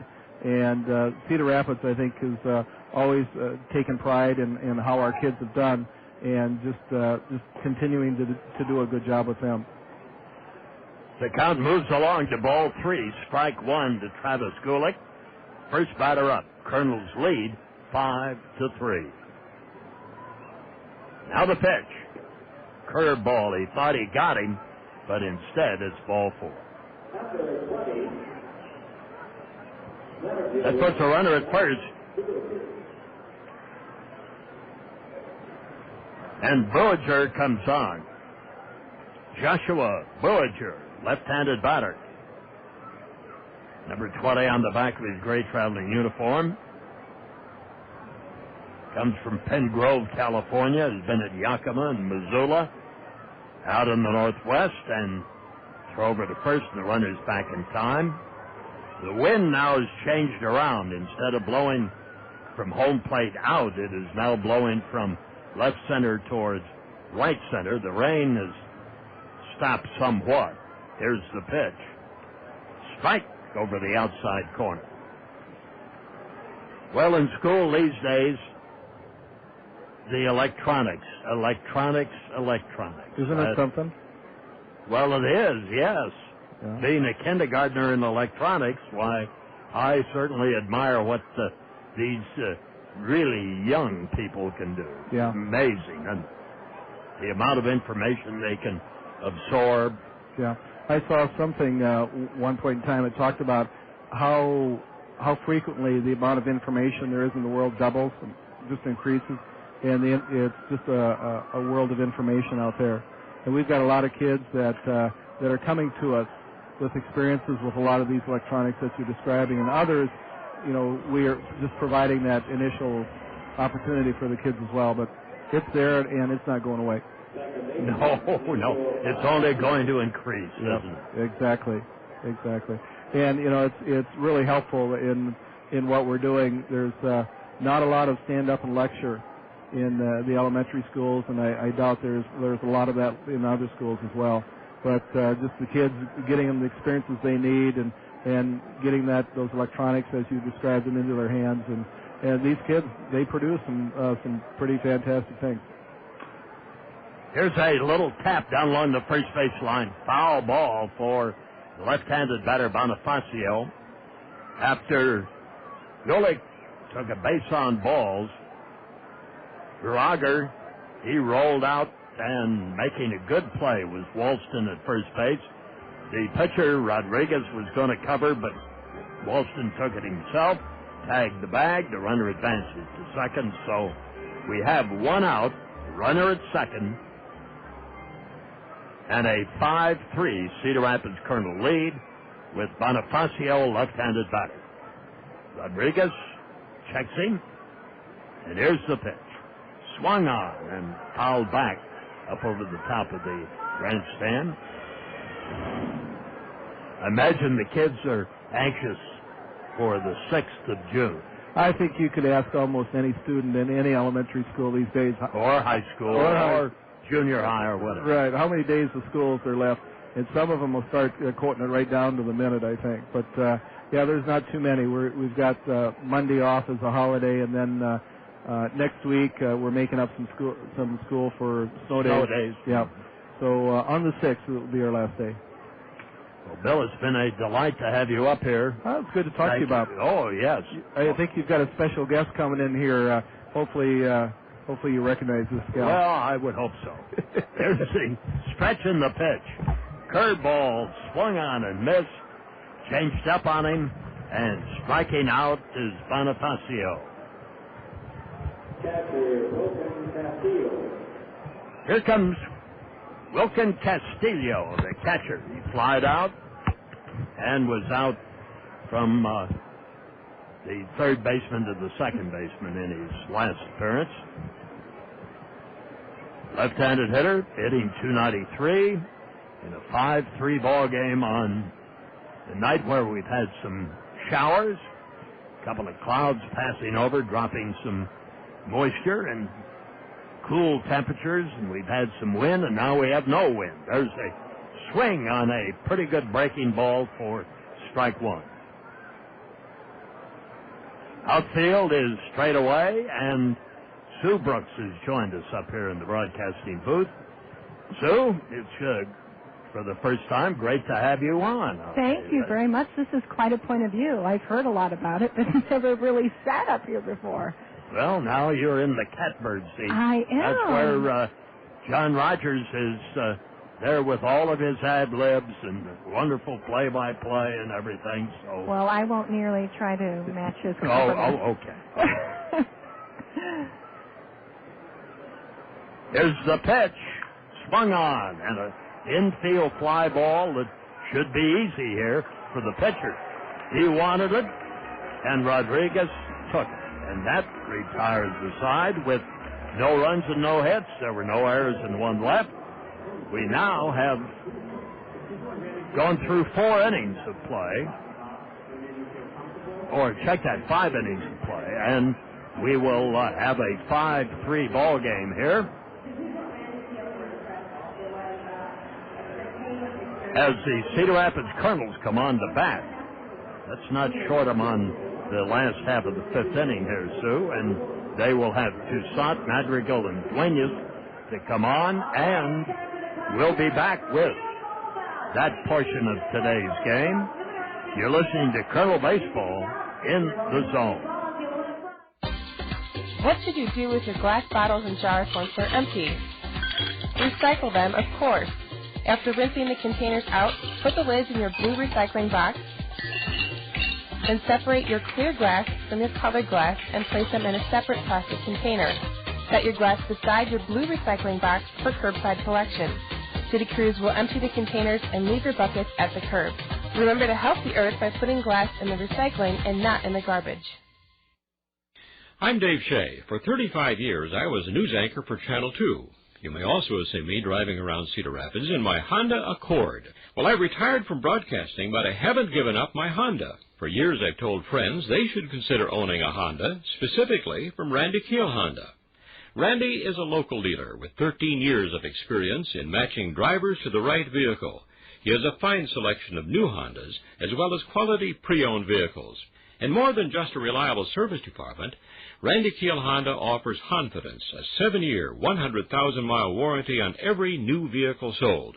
You can take my word for it, but you may also want to talk with other Honda owners. They're people you know, your friends, your neighbors, maybe even your relatives. And you can do more homework by logging on to Randy's website at www.randykeel.com. I'm a satisfied Honda owner, and I'm sure you will be too. See Randy Keel Honda today on Centerpoint Road Northeast.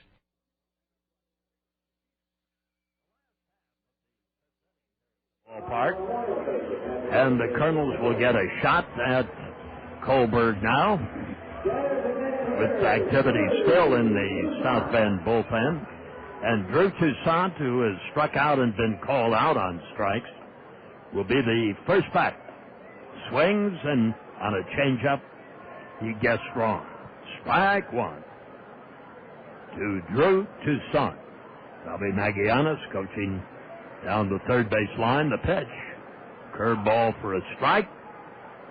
And Toussaint, a couple of home runs in Beloit yesterday. But in the game of baseball, there's always that next day. Swing and a drive down the right field line. If it's fair, it'll be extra bases, and it is a fair ball. Toussaint digs for second, and he's in there with a double. The Colonel's 7th hit of the night. And here comes Warner Madrigal. He's had a double, a run scored, and a walk.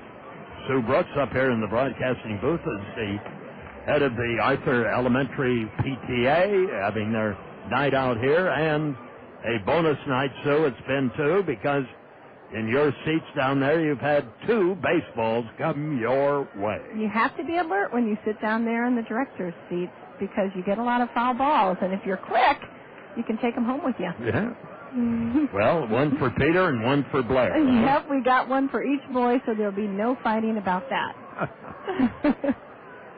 Here's the pitch. Inside. Well, what kind of a year has it been for the Arthur PTA? You know, it's been a very busy but very gratifying and successful year at Arthur. And PTAs have taken on such a new role nowadays where they really are fundraisers for their schools. And we have the leadership of Bill Utterback at Arthur, and it's just been wonderful to see how our Arthur community has strengthened and grown in this last school year.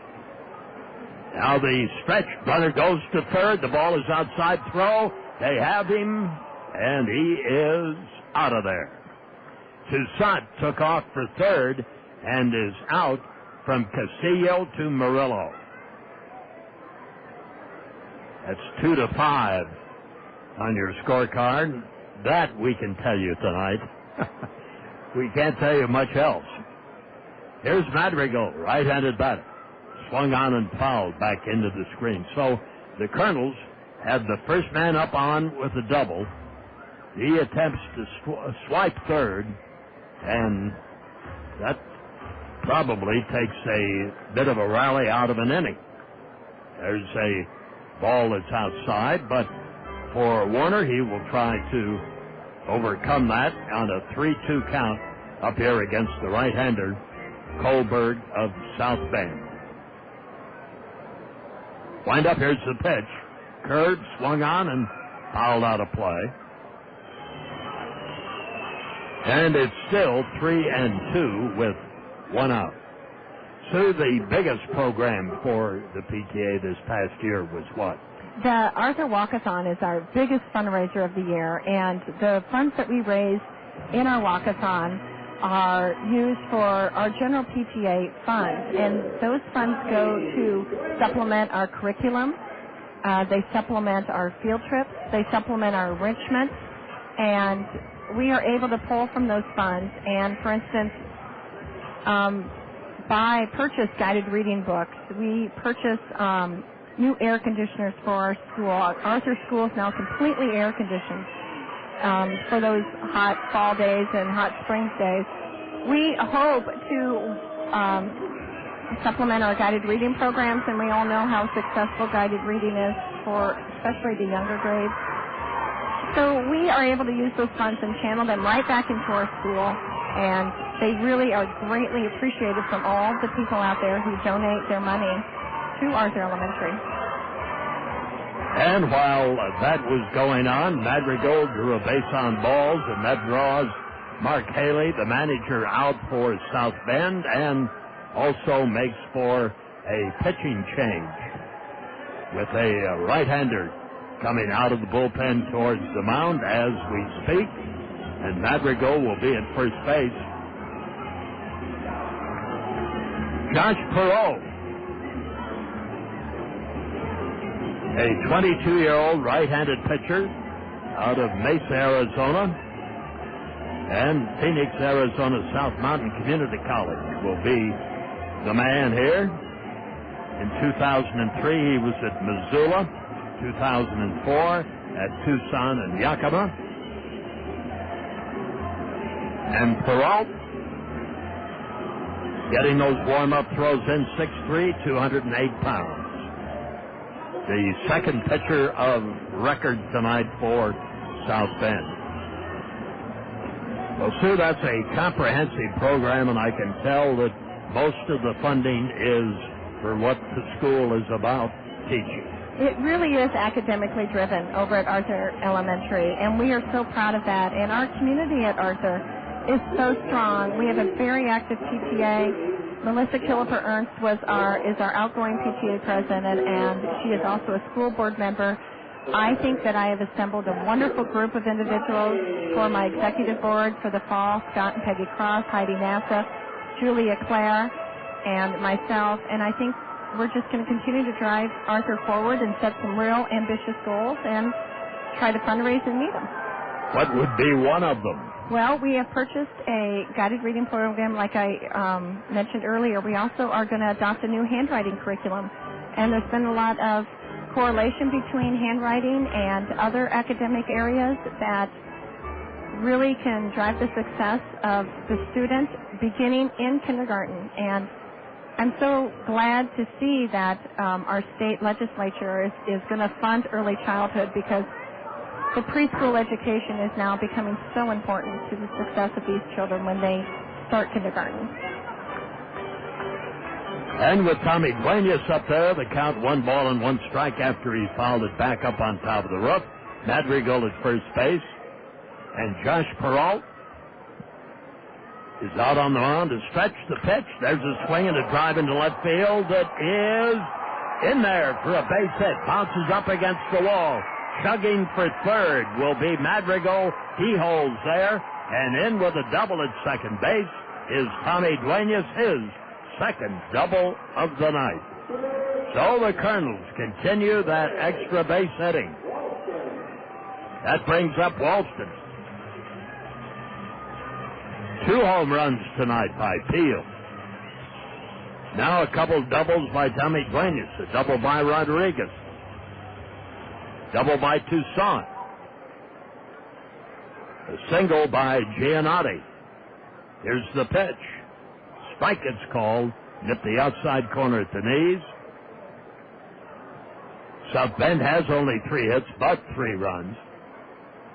And Cedar Rapids has been able to total 8 hits. There's a swing and a fly ball into right center. There is the center fielder. Runner tags. Here's the throw back in. Runner goes to third. They're all safe. Cedar Rapids Kernels now have a 6-3 lead. Duenas tags and goes to third. Walston gets credit for a sac fly. Making the catch was Thoriger in center field. And that brings up Giannotti. Switch hitter. Well, Sue, I thought you'd bring Peter up and we'd put him on to do some play-by-play here tonight. Oh, he would love that, and he's he's down there having some ice cream. I can see it from here. There's a swing and a foul off the shin for Giannotti. Yeah, I'm very lucky this year that I have actually 2 dads serving as my vice presidents, which I think is kind of rare. And I think a lot of people might think that PTA is for stay-at-home moms and mothers in general, but it's really not. It's for, at Arthur, we have quite a diversified group of PTA members, and they all contribute so much. And Chris Deere and Scott Cross are actually my PTA co-vice presidents this coming fall. And I'm so lucky to have them because they are connected to the community, and they are going to bring something to Arthur PTA that maybe has been missing. All right, with 2 out and the Kernels up, there's a strike to Giannotti over the outside corner in a 6-3 ball game. Kernels with 8 hits and no errors, 3 runs, 3 hits, no errors, South Bend. And the pitch. Peralt delivers outside to Richard. On a showery night at the ballpark, but nothing serious. Here's the delivery. Swung on and missed. He struck him out. So Giannotti goes down, but the Kernels played a run. And they have 2 hits and no errors. And 1 man left on. So we now, my friends, have completed 5 innings, and it's the Kernels leading 6-3. We'll be back with the 6th inning tonight. South Bend comes to bat, and you're listening to Kernel Baseball in the Zone. When we were children, we were taught to save for a rainy day, but what if it rains harder than you expected? Tanya Sedlock, your professional Pekin insurance agent at Weidenhammer Andrews Agency, understands about the storms that life can bring.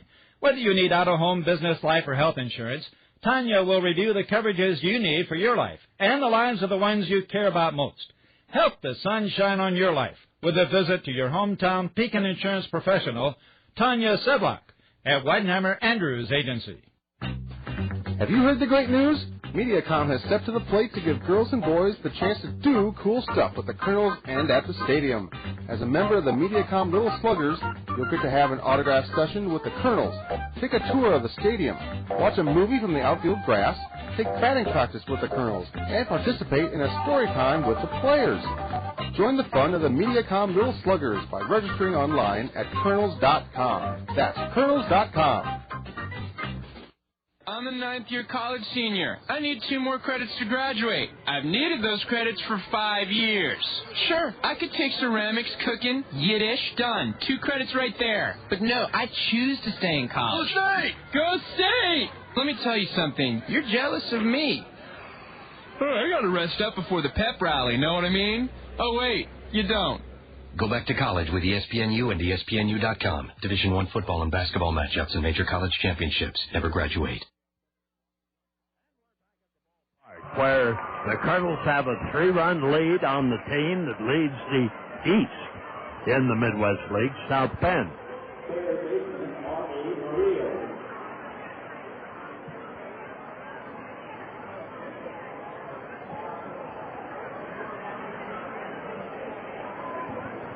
And the first batter for South Bend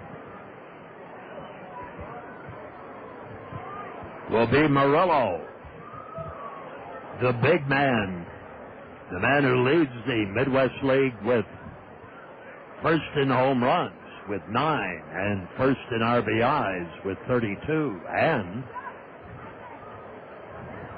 he was a victim of a strikeout back in the 3rd.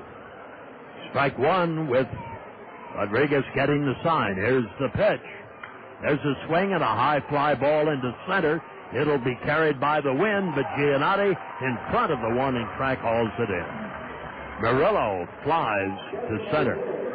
1 out, and that brings Javier Brito, the DH, to home plate. Julia Jansen is up here with us with the trivia question, our 6th inning feature on home games and road games. And Julia, what do you have for us? We have a great question brought to you today by the Spring House, which is your family restaurant, where coffee is only 85 cents. Orvie, our longtime employee here at the Kernels, told me that she only goes there for coffee because it's $1.35 everywhere else, but it's only 85 cents at the Spring House. Well, Orvie ought to know.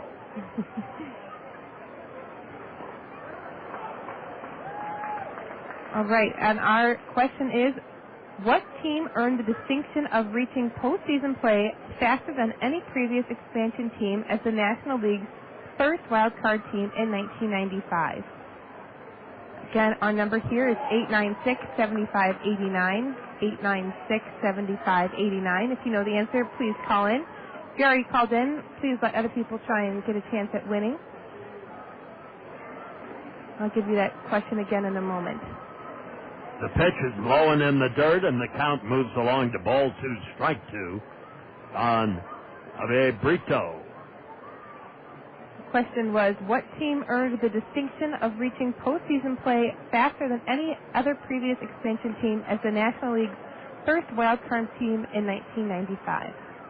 The number is 896-7589. Wind up by Rodriguez, the pitch. Strike! It's called. He struck him out. Brito is called out on strikes. 2 men gone, and Rodriguez gave up a home run in the 4th inning. And since that time, he's given up a walk, and that's it. You would think he's getting stronger as the game goes on, as the batter becomes Alan Mottram. Mottram, 320 hitter. The middle part of that order for South Bend hitting 346, 344, 320. They haven't been a factor as yet. This ball bounces away from Tommy Duenas, goes back to the screen, and it's ball 2 and no strikes. No one's got our Springhouse trivia question yet, so again, I'll read it. What team earned the distinction of reaching postseason play faster than any previous expansion team as the National League's first wildcard team in 1995? Our phone number here is 896-7589. Rodriguez fires. There's a bouncing ball foul off to the left. 2 balls and a strike with 2 out.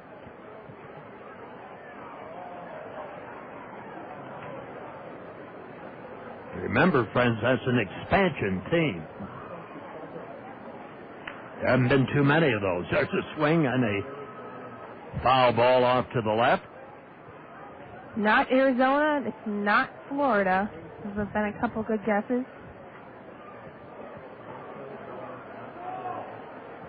Now the wind-up and the pitch. Swung on and fouled off to the right. Walston gives chase but can't get to it. As a hint, their manager was Don Baylor. That will help anyone out there.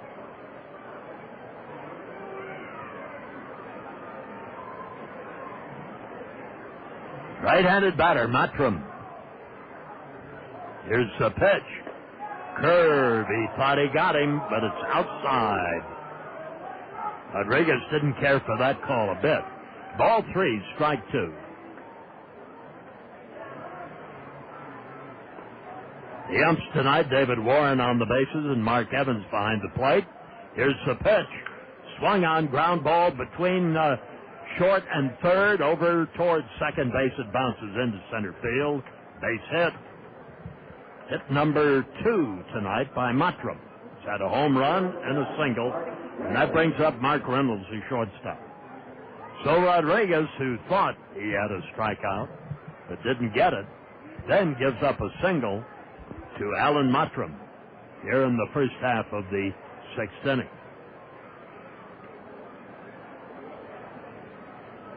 At the belt, here's the pitch. Swung on, foul back. The right-hander throwing down the right field line. Kernan Ronan takes a look at him. Congratulations to Chris Offerman, our Springhouse Trivia winner. He wins a gift certificate to the family restaurant.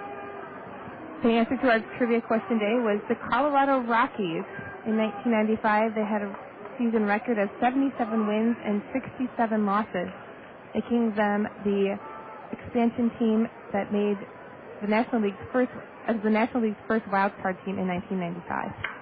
Swing and a ground ball to the right of the shortstop Rodriguez into left field for another base hit. So that puts runners at first and second with 2 out and brings up Millens, the left fielder. Jeremy Millens out of Starkville, Mississippi. Slide out and struck out, and here comes Bobby Magianis, and that means a right-hander will come in as the wind picks up and the temperature drops a bit, and a pitching change will be made. 5 2/3 innings have been pitched by Rafael Rodriguez. He was getting stronger, as I indicated, but all of a sudden, I think that Bobby Maggs is going to leave him in. Cordova was getting ready to come on. I want to bring up a fact here, too, John. Take a look out there over right field. You will see a strange sight. There's some light shining through that makes a spotlight type of rainbow there. There is a rainbow there. It's a big one. You won't see that very often. There's a swing and a drive into center field for a base hit. Runner rounds third. Here's Giannotti throwing in towards second base to hold the runner there. And the 4th run of the night scores for South Bend. So 3 hits in a row. Here comes Magianis again. Whether or not it'll be interesting to kind of figure out if Mags got talked out of it by Rafael Rodriguez when he was out there a moment ago. I rather doubt it, but he might have. Anyway, he said, let me pour one more. Well, he did, and now Cordova comes on. Back to our Springhouse trivia question there. The Rockies manager in 1995 was John Baylor. Since then, they've fallen on some harder times, but they did manage to get into the postseason, a wild card. Since that time, it's been all downhill, hasn't it? Today they were defeated by the Cubs 10-3. In a game in which Mark Pryor was injured on a line drive. We've had the revolving door of guests up here, which is always we're delighted to have. But I haven't been able to mention the people who have been populating the pavilion tonight. That includes Polk Elementary staff, Iowa Precision, Quintrex Data Systems, and Bradley and Riley. And up on the mezzanine, Alliant Energy. And 100 guests tonight, so a warm Cedar Rapids Kernels welcome. We hope you're having a good time. Francisco Cordova, his last outing was on the 21st of this month. He pitched 5 innings, gave up 3 hits, had 6 strikeouts, walked 1, and was the winner. The sky is about 4 different colors over there. It turns from a dark blue to a purple to a pink, and then we have a rainbow right out in right field, too. Very interesting. It's either eerie, we are blessed, or it's the end of the world. Well, I'd rather be watching baseball if it was the end of the world, let me tell you. Travis Gulick, right-handed batter, takes a strike over the outside corner after a pitch was off the mark, and it's 1 ball, 1 strike as Cordova on in relief.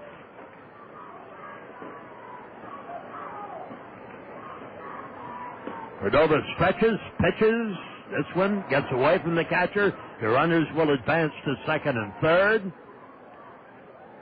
And that ball was low. I think Duenas was crossed up on the play. I presume they'll give him a wild pitch, but that's open to debate.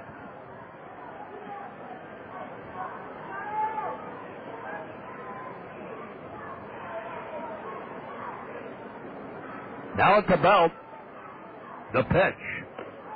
Strike, it's called over the outside corner. 2 on, 2 out. The tying run at second. Here in the first half of the 6th inning.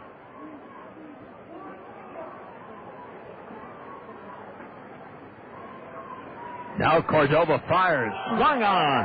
A wide curveball, and Gulick went for it and struck out.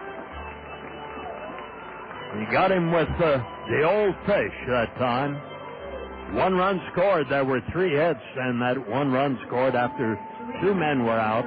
No errors and 2 left. And we go to the last half of the 6th inning with the Kernels up by 2, 6-4 with South Bend. You're listening to Kernel Baseball in the Zone. You save big money, you save big money when you shop Menards. For a beautiful lawn and garden, shop the Race to Savings sale at Menards. Get your yard off to a great start with grass seed, fertilizer, and mulch on sale.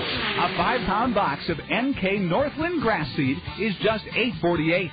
Cover up to 5,000 square feet with premium weed and feed fertilizer, only $7.99. Keep your lawn looking great with big savings on trimmers, tillers, and lawn mowers at Menards. Choose from an MTD gas blower or 17-inch trimmer, just $69.98 each. A self-propelled MTD gas mower is only $198. And while you're shopping, enter for your chance to win a Pontiac G6. Race to savings on lawn and garden supplies at Menards. Save big money at Menards. The way to pocket important savings is to take advantage of Chevron motor oils and lubricants from the Otson Oil Company, your local Chevron oil distributor. Chevron lubricants are made from higher quality base oils for better performance, and that means longer life for your engine. Contact the Otson Oil Company in Cedar Rapids for details on how you can save time and money with Chevron lubricants. The Otson Oil Company, serving Iowa with quality lubricants since 1933. Visit Otson Oil Company at www.otson.com. Alexi Casilla, the second baseman, left-handed batter, stands in there. The stretch, and here's the pitch on its way, high and outside by Peralt.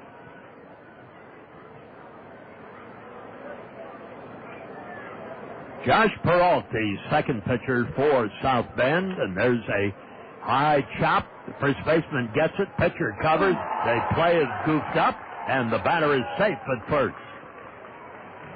The pitcher didn't arrive in time. The first baseman was off the bag probably further than he should have been to field the ball, and it'll go as a base hit.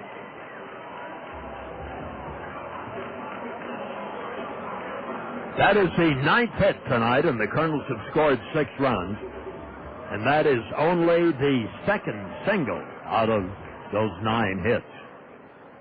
The rest of them have been 2 home runs and doubles. The home runs by Aaron Peel. Runner leads, there he goes. Ball is inside, here's the throw. One bouncer, not in time. Safe at second, Castillo. Stolen base. Didn't waste any time with it.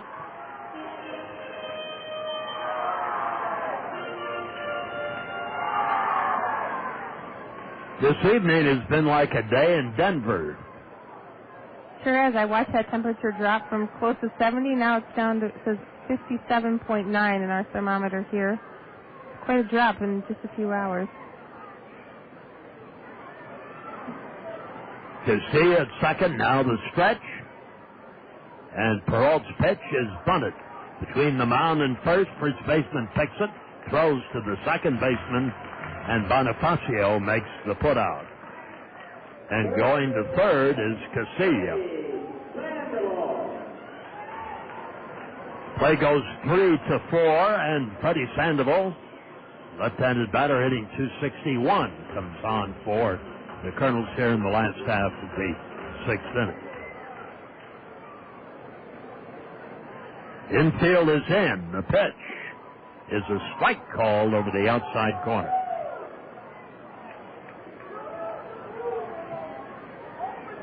This ball game now 2 hours old, and the pitch swung on, and a fly ball towards the berm section, the grassy area down the left field line. The count is strike 2 now. At third base is Casilla, so Sandoval trying to get a fly ball of some kind. This one just outside, a ball and 2 strikes. We'll be checking on scores of all the other games. Big night. Here's the pitch. Swung on. Fouled back again. He protected the plate that time, so he got another shot at a fly ball or base hit.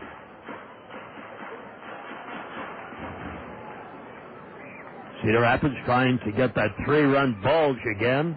This one is inside and low. Ball 2, strike 2.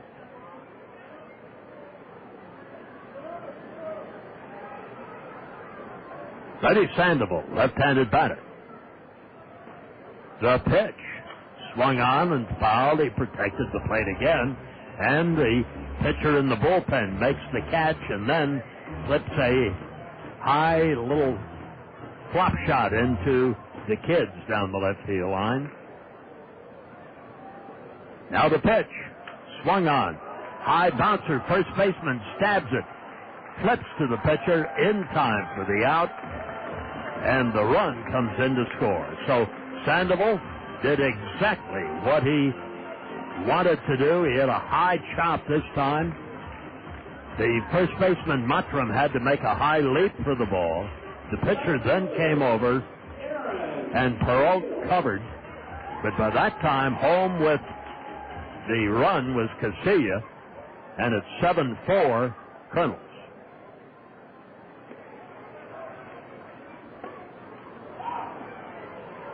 The batter is Aaron Peel. Strike, it's called. Peel takes a nice dig there at the plate, and the pitch is away from the catcher back to the screen. He was digging those spikes in deep in the box on that after 2 home runs tonight and a fly ball to right. Pitch swung on. This time he just tried to time it and fouled it back to the screen. Ball 1, strike 2. Peel with 6 home runs in the Midwest League season to date. Now the delivery, curveball, another fly to right. Had his foot in the bucket that time, and Peel flies to right where Gulick makes the catch, and that retires the Kernels, but not before they score a run. And they did it on 1 hit. There were no errors, nobody left on. After 6, Cedar Rapids 7 runs, 9 hits, no errors. South Bend 4 runs, 6 hits, no errors. We'll be back with the top of the 7th. You're listening to Colonel Baseball. Planting season is in full bloom, and Peck's Flower Shop and Garden Center has the best plant selection in the area. Plus all the expert advice you need to make your plants grow their best. This Memorial Day weekend, plant a tree. Now through Monday, potted shade, flowering, and fruit trees are on sale 33% off the regular price. Choose from Peck's large selection of strong, hardy trees and save 33% off regular prices, cash and carry, no warranty. Colorful blooming tropical plants for patio pots are also on sale, 25% off the regular price. Peck's reminds you it's a perfect time to plant your flower beds, vegetable gardens, perennial gardens, and rose gardens. The greenhouses at Peck's are bursting with colorful summer blooming, annual plants, and sturdy vegetable plants. For Memorial Day remembrances, Peck's has a great selection of fresh flowers, permanent floral arrangements, and colorful garden planters. Peck's is open until 5 o'clock Saturday and Sunday, and on Memorial Day from 8 to 4. Peck's, growing with Eastern Iowa since 1956. When it comes to fun in the new Veterans Memorial Stadium, nothing compares to the Westdale Mall Mix 96.5 FM Home Run Hot Tub. As you bask in the soothing comfort of the Westdale Mall Mix 96.5 FM Home Run Hot Tub, you'll be taking in the action from a breathtaking perch just above the left field wall. Register for your chance to be drawn as the winner of the Westdale Mall Mix 96.5 FM Home Run Hot Tub by visiting Westdale Mall.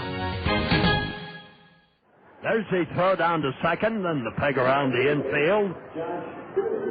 Sandoval throws it back to the pitcher, Cordova, and the Kernels play defense, and South Bend now comes to bat, again trailing by 3.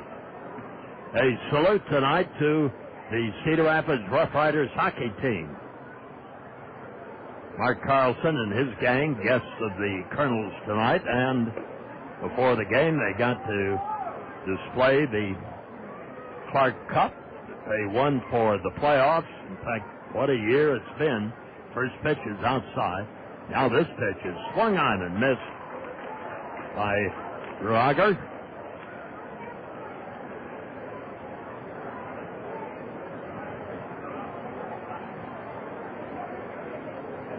Here's the pitch. Swung on a high foul. The wind's going to carry this back in play. Sandoval makes the catch. One gone. Drager flies out in foul ground to Sandoval. That brings up Bonifácio. Well, Bob, most of those Rough Rider kids must still be around because I think they all go to Kennedy High School. Well, not all of them, okay. But the ones that are in high school are still in high school. But what it was a 3-cup year. You can't beat that. There's a swing and a foul back into the screen. They won the Corridor Cup, the series between Cedar Rapids and Waterloo.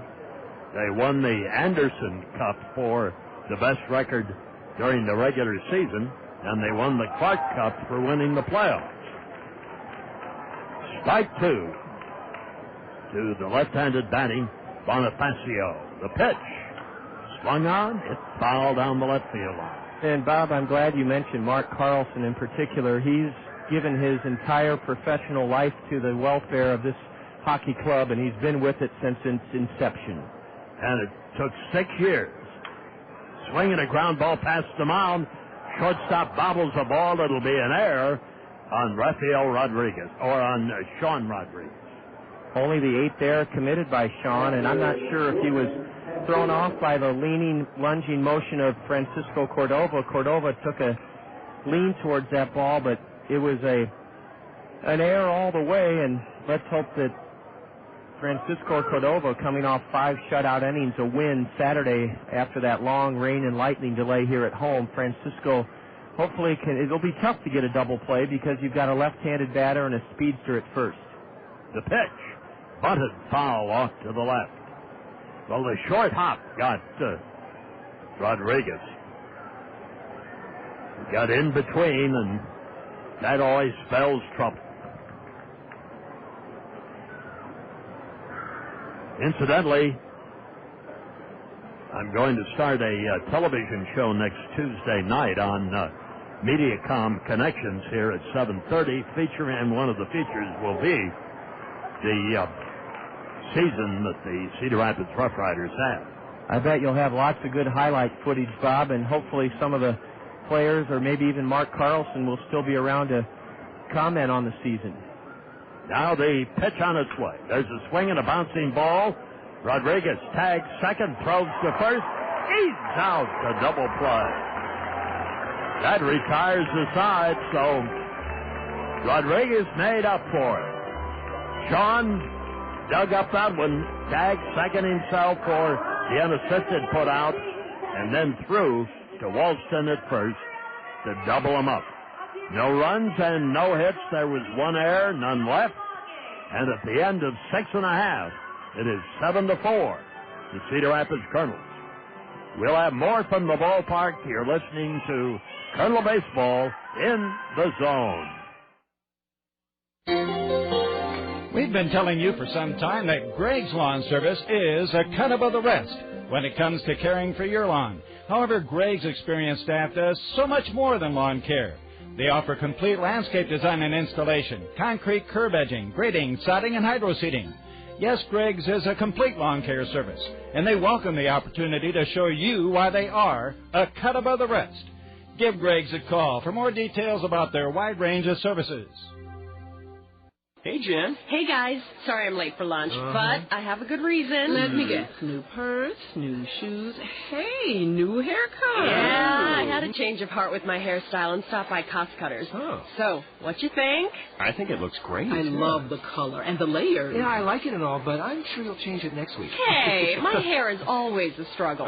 1 minute I love it, the next I'm ready for a whole new hair color. Cost Cutters is the only salon that can keep up with my changing style. Ooh, remember when you had it short and spiky? Or when it was shoulder length and red. Oh, I forgot about that one. You know, I should try shoulder length and red. Chris? Yeah, all I know is that Cost Cutters is the only salon for me. And me. Ditto. Hey, gang, for once we all agree. Yeah. Make your neighborhood Cost Cutters the only salon for you and your style. Cost Cutters, just your style. Cost Cutters is proud to support Eastern Iowa's most wholesome, affordable family entertainment, Cedar Rapids Kernels Baseball. First half of the 7th inning, the home 7th. As the Arthur Knights saying, take me out to the ball game on their night here at the ballpark.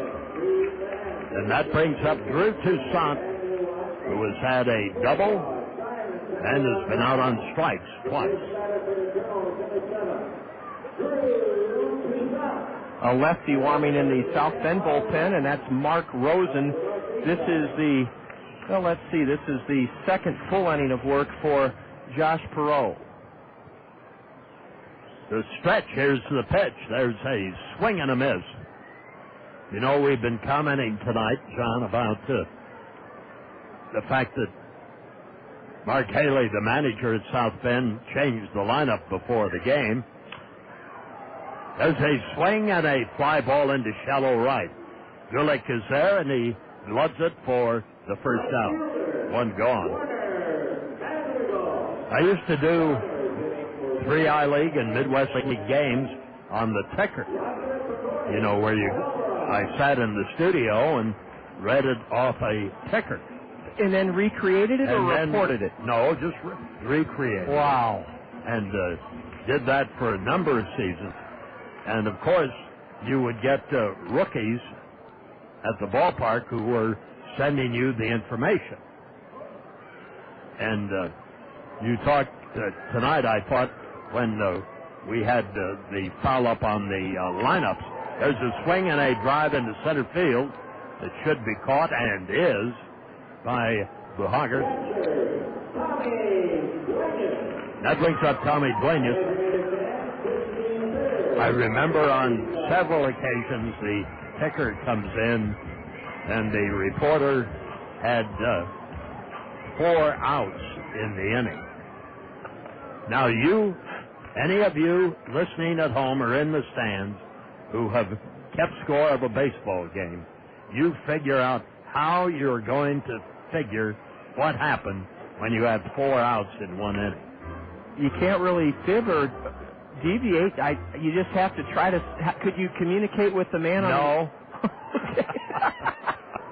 There's a bouncing ball that has a seeing eye to it into left field for a base hit. Tommy Duenas has his 3rd hit, 2 doubles and a single. How about that? That's a great night for Tommy. He's worked tirelessly to try to get his stroke back. Well, I don't know what I'd do about that situation except just go on. Yeah, just go on.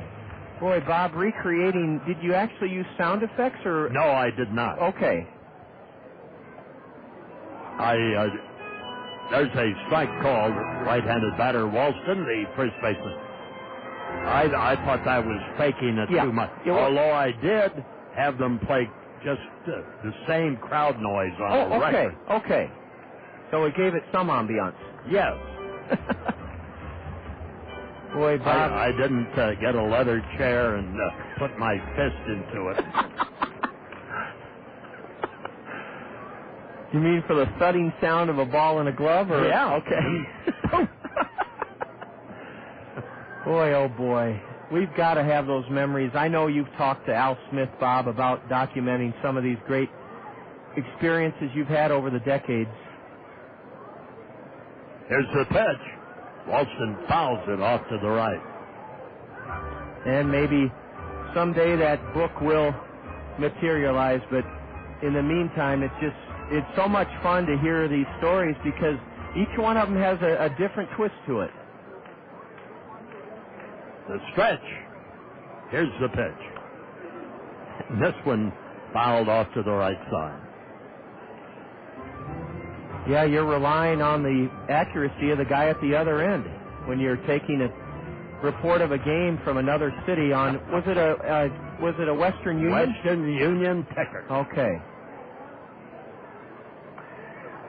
It went. Did it go tick tick tick tick tick, and then it'd be S1. That's what you'd get. Strike. Oh, it gives every pitch. Oh yes, every pitch. Yeah. Wow. My goodness, I thought it was just giving every at bat. Oh no. Every pitch. Man.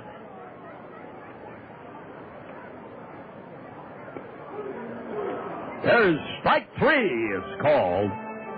And Walston is called out on strikes, and that retires the Kernels with no runs and 1 hit, no errors, and 1 left. And we have, my friends, completed 7 innings. And the Kernels trying to get back to their winning way. It's 7-4 over the Silverhawks of South Bend. We'll have more from the ballpark. You're listening to Colonel Baseball in the Zone. Are you ready for a little racing? The Zone, ESPN Radio 1600 AM and Hawkeye Downs want to help you take the family to the races without blowing out your wallet. The last Friday of every month is now the Zone 1600 Family Night. Just click on the Zone1600.com and print the special Family Night coupon. Take it to Hawkeye Downs the last Friday of the month, and 2 adults and the kids get in for just $16. 16 simoleons to see the hottest racing in town? That's freaking unbelievable! Get your valuable coupon today at the worldwide headquarters of the Zone, thezone1600.com. And we'll see you at the Zone 1600 Family Night at Hawkeye Downs, the last Friday of every month, all summer long. Hawkeye Downs Racing. Another killer deal from your home of Hawkeye Downs Racing on the radio. The Zone, ESPN Radio 1600 AM. KCRG TV9 gives you more local news from around eastern Iowa. The important news of the day from where you live. And you get more live news from the scene of breaking stories, bringing you the news as it happens. Plus, with news updates on the hour and more local newscasts throughout your day, 7 days a week, you get more depth, more detail, more complete story coverage. More news, more often, from KCRG TV9 News.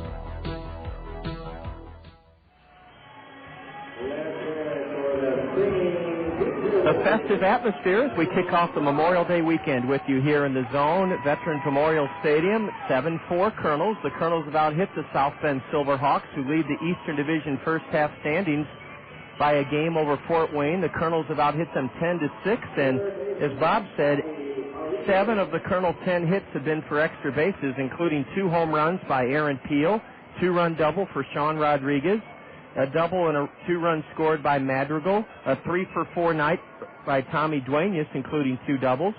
Now we have to get over the old hump. That is the 8th inning. Francisco Cordova has pitched very well in an inning and a third, has not given up a run in relief of starter Rafael Rodriguez.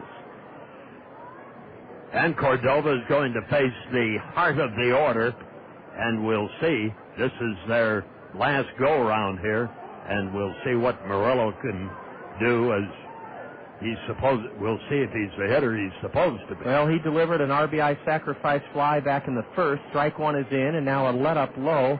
Augie Murillo is one of the premier offensive forces in the league in his second year in the league, hitting .346 with a league-high 9 homers, 33 runs driven in. The 1-1 is outside, a breaking pitch. T.J. Stanton, who thrives on work, is up in the Kernel bullpen.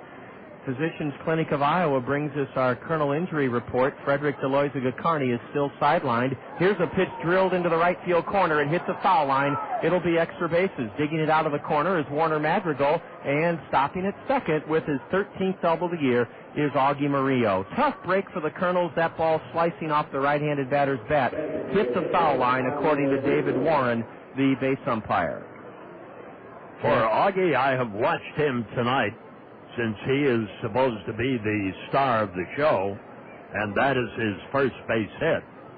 But he gets himself a double, but he conducts himself out there on the field like A-Rod of the Yankees. He looks, he's got a nice way about him. Yes, he does. He exudes confidence. Terrific changeup is in from Cordova to Javier Brito, the DH, 0-for-3. Physicians Clinic of Iowa, proud to offer provide 40 board-certified physicians quality health care in 11 specialties. Frederick Deloiza-Gacarni still sidelined on the disabled list with a strained right hip flexor. Strike 2 to Javier Brito. Brito, a big, strong, right-handed hitter with a .344 average, and he pounds one foul off the mask of Tommy Duenas. The plate umpire, Mark Evans, will take time to let Tommy put himself back together. Man, his jaws must have been rattled by that hard foul ball. That'll knock your fillings out. Whew. Brito, a big, strong right-handed batter with 3 homers, 15 RBIs. Javier's a right-handed batter. Runner at second, nobody out, top of the 8th. And a changeup in the dirt for ball 1. T.J. Stanton continues to warm in the Kernel right field bullpen. Bob, getting back to you recreating broadcasts over Western Union tickers, my only experience with Western Union is probably much like a lot of people in the modern day era of email and, a changeup just missed. The Kernels wanted the call and didn't get it. My only experience with Western Union, I think you can still wire money to somebody who's in a sudden cash crunch through Western Union. Yes, and my number is... Ball 3 in the dirt, and now... Send it in care of the Cedar Rapids Kernels. And it'll get here.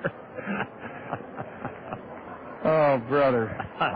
Ball 3 to Brito, and now the count was 0-2. It's a full count. Somehow the Kernels have to get through these late innings. And without Frederick Deloiza-Gacarni, it has been miserably tough. There's strike three. Brito can't believe it. He thought it was low. Javier Brito took a step towards first, but he was rung up by Mark Evans, and what a huge strikeout that is of the cleanup batter for Francisco Cordova.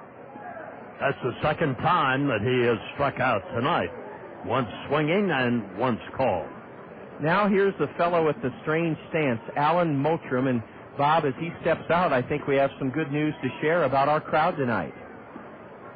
I was going to try and keep this a secret so that you would guess how many. Do you know the number? Let me try. I know some have departed because of the cooler weather and a little bit of rain, but with that big crowd of groups out on the Randy Keel Confidence Picnic Pavilion, I'm going to say we had in the neighborhood of 2,400 tonight. Well, you're in the neighborhood somewhat. The 1-0 to Mottram, a big swing and a miss by Allen, strike one. 2,199. 2199 on Arthur Elementary School night. That's terrific. Now the 1-1 to Mottram with that open stance, and he bounces it to third. Freddy Sandoval makes a tough play on a short hop and guns in time. Freddy's momentum carried him between the mound, the back of the mound, and second base. And Freddy Sandoval has been something this evening in the field. You know what I've observed, Bob, just like you observed how calm and confident Augie Marino is at second. Freddy Sandoval plays fearless at third base. Well, he bounces around out there, and he bounced on that play. And he came in with a hop and a good pickup of the ball cleanly and fired, and he's been doing an excellent job at third base tonight. 2 away in the South Bend 8. And I like his arm, too. Yes.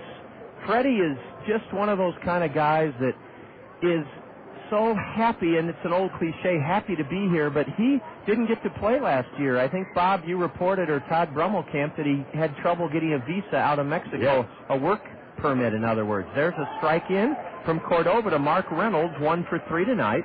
Runner at second, 2 gone. South Bend batting in their half of the 8th, and it's a 7-4 lead for the Kernels. Now the plate umpire is asking that the video of the game be turned off. It was distracting the batter, Mark Reynolds. And the order was followed pronto by Andy Pantini, our director of entertainment. There's a pitch, a strike, a throw to second by Tommy Duenas, and diving back in is Augie Murillo.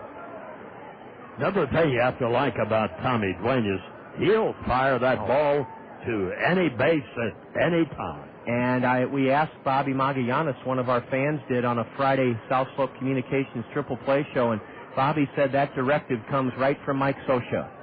A curve, a lazy roller to short. Sean Rodriguez with a pickup and a throw low. Chris Walston dug it out. Hey, what a play by the big guy at first to prevent a wild throw by Rodriguez, who let up on his peg a little bit, and it almost cost him. But Francisco Cordova pitches around a leadoff double and keeps the Silverhawks from scoring in the 8th. No runs, 1 hit, no Kernel errors, and 1 stranded. The Silverhawks have left 5. And remember, he faced the heart of the lineup. And got through it without a run being scored.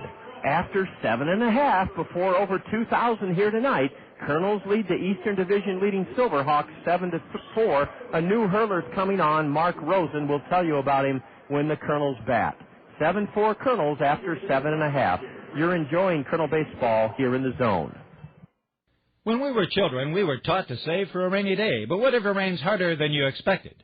Tanya Sedlock, your professional Pekin insurance agent at Weidenhammer Andrews Agency, understands about the storms that life can bring.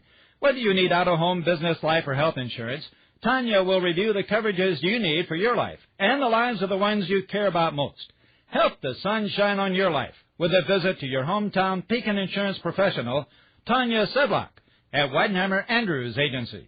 I live for you, I feed your cats, I fold your undies at the laundromat. Unless you want me to have them dry, I get paid for that. I'll work things out, things get bad. I'll save my soul patch before I meet your dad. I'll wear a turtleneck to strategically hide my tattoos if I can.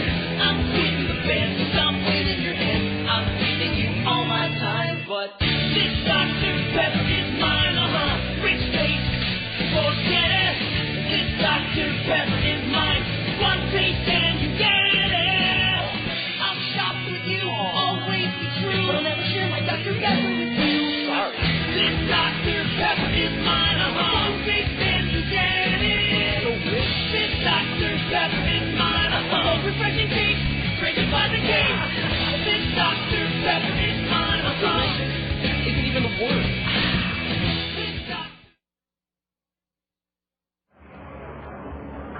As we approach the top of the hour here at the ballpark, the Kernels bat in the bottom of the 8th, leading 7-4. We want to remind you that Hawkeye Downs Racing will follow tonight's ball game here at Veterans Memorial Stadium. Scott Unash is standing by at Hawkeye Downs. This is Colonel Baseball on ESPN Radio 1600, KCRG, Cedar Rapids, Iowa. Left-hander Mark Rosen has come on to pitch to the Kernels in the bottom of the 8th. He's the second relief pitcher employed by the Silverhawks. Mark Rosen, a southpaw, 20 years old, went to school in Salisbury, Connecticut, and he misses high and away ball 1 to Richard Giannotti. Richard is 1 for 3 tonight, reached on an infield single in the 3rd inning. And he shoots one foul onto the Papa John's Plaza down the right field line. It's 1-1 to Richard Giannotti, a .234 hitter, no homers, 4 RBIs. Mark Rosen, this season is 4-1 with 2 saves. This is his 19th appearance. He leads the Silverhawks in appearances, and he rips a fastball through the zone by a swinging Richard Giannotti. Strike 2. Rosen 4-1, 2 saves, a high ERA of 5.71. Mark pitched in 27 games as a Silverhawk last season, 6 as a starter, 21 in relief, and he was 0-5 with an ERA of over 6. And he paints the outside corner. Richard Giannotti looks back at the plate umpire in disbelief. Mark Evans has called out Richard Giannotti on strikes for the first out here in the bottom of the 8th inning, 7-4 Kernels. Monday, Memorial Day, we play at 2 o'clock, and Bird Zirk will be here to entertain throughout the afternoon. And the Miller Mezzanine Terrace is open to everyone, the public. A panoramic, breathtaking view of the diamond, the LED, Rockwell Collins LED video board, the Cedar Rapids skyline is all yours on the Miller Mezzanine Terrace. All the food and drink you want, including the entire game for just $23.50. That's the Miller Mezzanine Terrace, open to you, the public. Meet me at the stadium on Memorial Day, 2 o'clock start. Alexi Casilla whistles one foul down the right field line. Now he chops the next pitch to second, and Emilio Bonifácio flips to first for the second out of the inning. Well, Mark Rosen has made it look easy so far, retiring the lower 2 in the Kernel order here in the bottom of the 8th. Kernels up by 3, 7-4. Rosen in 17 in the 3rd innings has given up 11 hits. He's struck out 26 batters in 17 in the 3rd, walked 12, the league hitting 175 against him.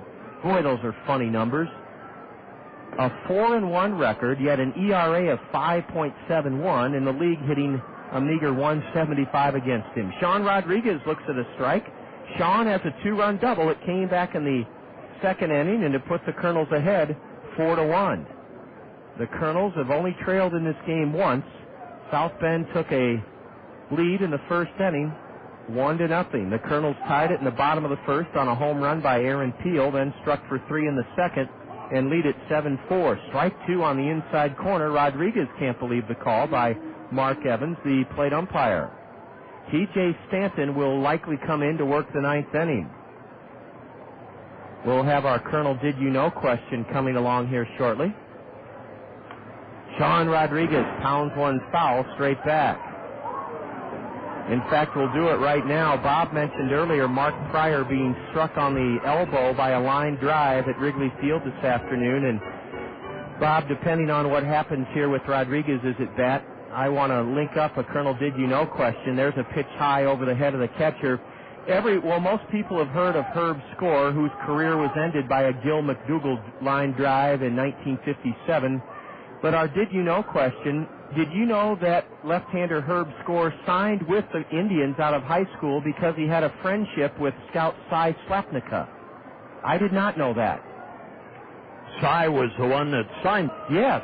Strike 3 called on Rodriguez. Well, we'll pick it up, Bob, our Did You Know question. I did not know that Herb Score signed with the Cleveland Indians based on his friendship with Cy Slapnicka. Down in order go the Kernels. T.J. Stanton on to work the 9th.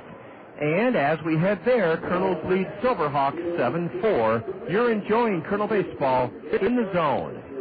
I'm Dave Shea. For 35 years, I was news anchor for Channel 2. Now, with gas prices at $2 a gallon, check out Randy Kill Honda and save with great fuel mileage on all Hondas in stock. The safest family sedan, the Honda Accord, will definitely save the family pocketbook with 34 miles to the gallon. Get even better mileage with a compact Civic, getting you there at 38 miles to the gallon. Or check the amazing fuel mileage of the Honda Civic Hybrid, 48 miles to the gallon, and that's in city driving. Randy Kill Honda has a large selection of pre-owned Hondas, too, all with exceptional fuel mileage. Check them out at www.randykiel.com. Also, Randy Kiel offers a 7-year, 100,000-mile confidence guarantee on new vehicles. You can take my word for it, but you may also want to talk with other Honda owners. They're people you know, your friends, your neighbors, maybe even your relatives. I'm saving on gas prices by driving my Honda, and you can too. See Randy Kiel Honda on Center Point Road Northeast. When we met, it's forget we would never forget the Ojanos. Now it's where mi amore and I dine in. We carry out the lunch and the dinner all the time for lasagna, ravioli, mandacati, cannelloni, tortellini. Or try their delicious salads and sub sandwiches too. The Ojanos is the hometown taste of Italy. For your next meal with friends and a family, remember the Ojanos with 5 convenient locations for the pasta that makes you sing.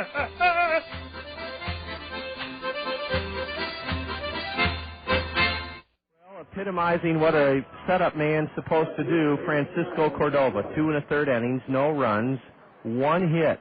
Cordova struck out 2, and he walked none, and he gives it up for T.J. Stanton.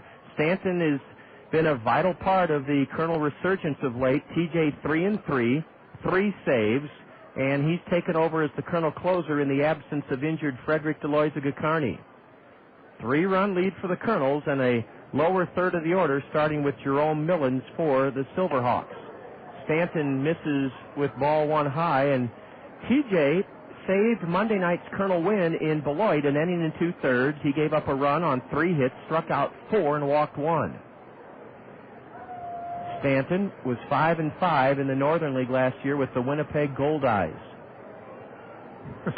A hard hit ball to short. Rodriguez has it.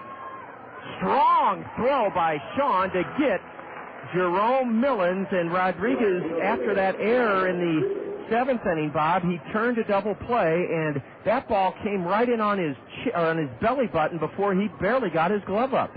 That was an excellent throw by Sean Rodriguez, as good a play as we've seen tonight. He came straight over the top after he made the tough play. It was a hard-hit 2-hop bullet by Jerome Millins, 1 out in the 9th inning, and the batter is Travis Gulick, 1 for 2 with a walk, a strike from TJ.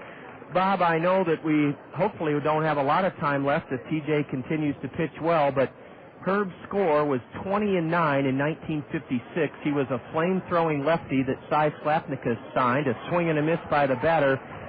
And what happened to him, Ronnie Sano and Pat Hughes were talking, thank God Pryor was hit as bad as it was in the elbow and not the face. Well, it almost cost Herb Score his life, as a matter of fact. Much less his career. Yep. A changeup in the dirt. Herb was 19-27 the next 6 years, retired in 62, but then had a great career as a broadcaster for the Indians.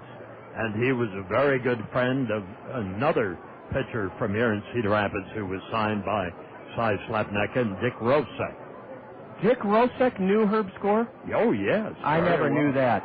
Strike 3 call to Travis Gulick. And Travis Stanton, T.J. Stanton, is 1 out away from helping the Colonels to a series opening win here tonight. What is Dick doing now, Bob? Well, he has passed away. I didn't know that. But his son is here in Cedar Rapids. And he has been a wonderful addition for the Cedar Rapids community. Oh, that's great. Gary Rosek, excellent golfer, and Gary runs a terrific operation. Well, I'll tell you, since we're going through the Slapnicka years, when Cy retired, the Brooks family, my mother, my father, and myself, lived at 2111 Blake Boulevard, Southeast. And one day, my dad came home, and he had told the family he would never sell that house. He built it. He was in the building business here. in Cedar Rapids, and he said this was going to be it as the homestead. A high pop foul by pinch hitter Carlos González, and he's in the hole. It's just beyond the reach of Freddy Sandoval. It's 0-2 to Carlos González. And my dad, Ira, came home one night, and he said, well, I sold the house. And I remember he said, well, you said you were never going to sell it. He said, I couldn't turn the offer down. And he said, Cy Slapnicka bought it. Wow. And that's where Cy retired here in Cedar Rapids. I never knew that. Here's a swing and a miss, a 3-pitch strikeout by T.J. Stanton, a pitch hitter Carlos González, and the Kernels have captured game one of this series. Big night for the Kernels. What a confidence boost as the Kernels knock off the team with, well, the top slot, one of the two best records in all of the Midwest League. 7-4. T.J. Stanton polished off the lower third of this South Bend order. He retired them in order in the bottom of the ninth inning. Top of the ninth inning, my mind is still in Beloit, and the Kernels are back on the winning track. 7-4. It's a win for Rafael Rodriguez, and it's a save for T.J. Stanton, and most importantly, it's a big boost of confidence for this Kernel ball club. 7-4 Kernels. Bob will be back to wrap it up. First segment of the South Slope Communications Triple Play Show just ahead. This is Kernel Baseball in the Zone. And it is done. We attack at lunch. No, they will expect that. We attack at dinner too. Excellent. They will never expect a second wave of warriors. We must prepare. They will be waiting. With fresh meat and vegetables on a large table. And we will be swift in our actions. Choosing only the finest of their offerings. Piling them high in a bowl. Then cooking them fast on a sizzling grill. And then we eat. Gaze upon your fresh meats and vegetables for the final time. The attack will be successful, and we will be satisfied. The plan is done. What are you guys doing? Oh, hey, Valerie. Yeah, we're just getting ready for lunch at Genghis Grill. You want to go? Yes, to Genghis Grill. Probably no to you two. Okay. She is a spy. And not nearly as hot as she thinks she is. Fresh food attack. Genghis Grill, where Edgewood Road meets Williams Boulevard in Cedar Rapids, next to Gander Mountain. To make your landscaping dreams become a reality, see the experts at Keen's Material. Retaining walls, custom patios, walkways, and steps, Keen's Material has all the hardscape elements needed to complete your landscaping project. Need ideas? Visit Keen's Outdoor Display Area on 12th Avenue Southwest to see over 100 products showcased. Let your property reach its full potential with help from the experts at Keen's Material. Visit Keen's in Cedar Rapids, Coralville, and Eldridge, or on the web at keensmaterial.com.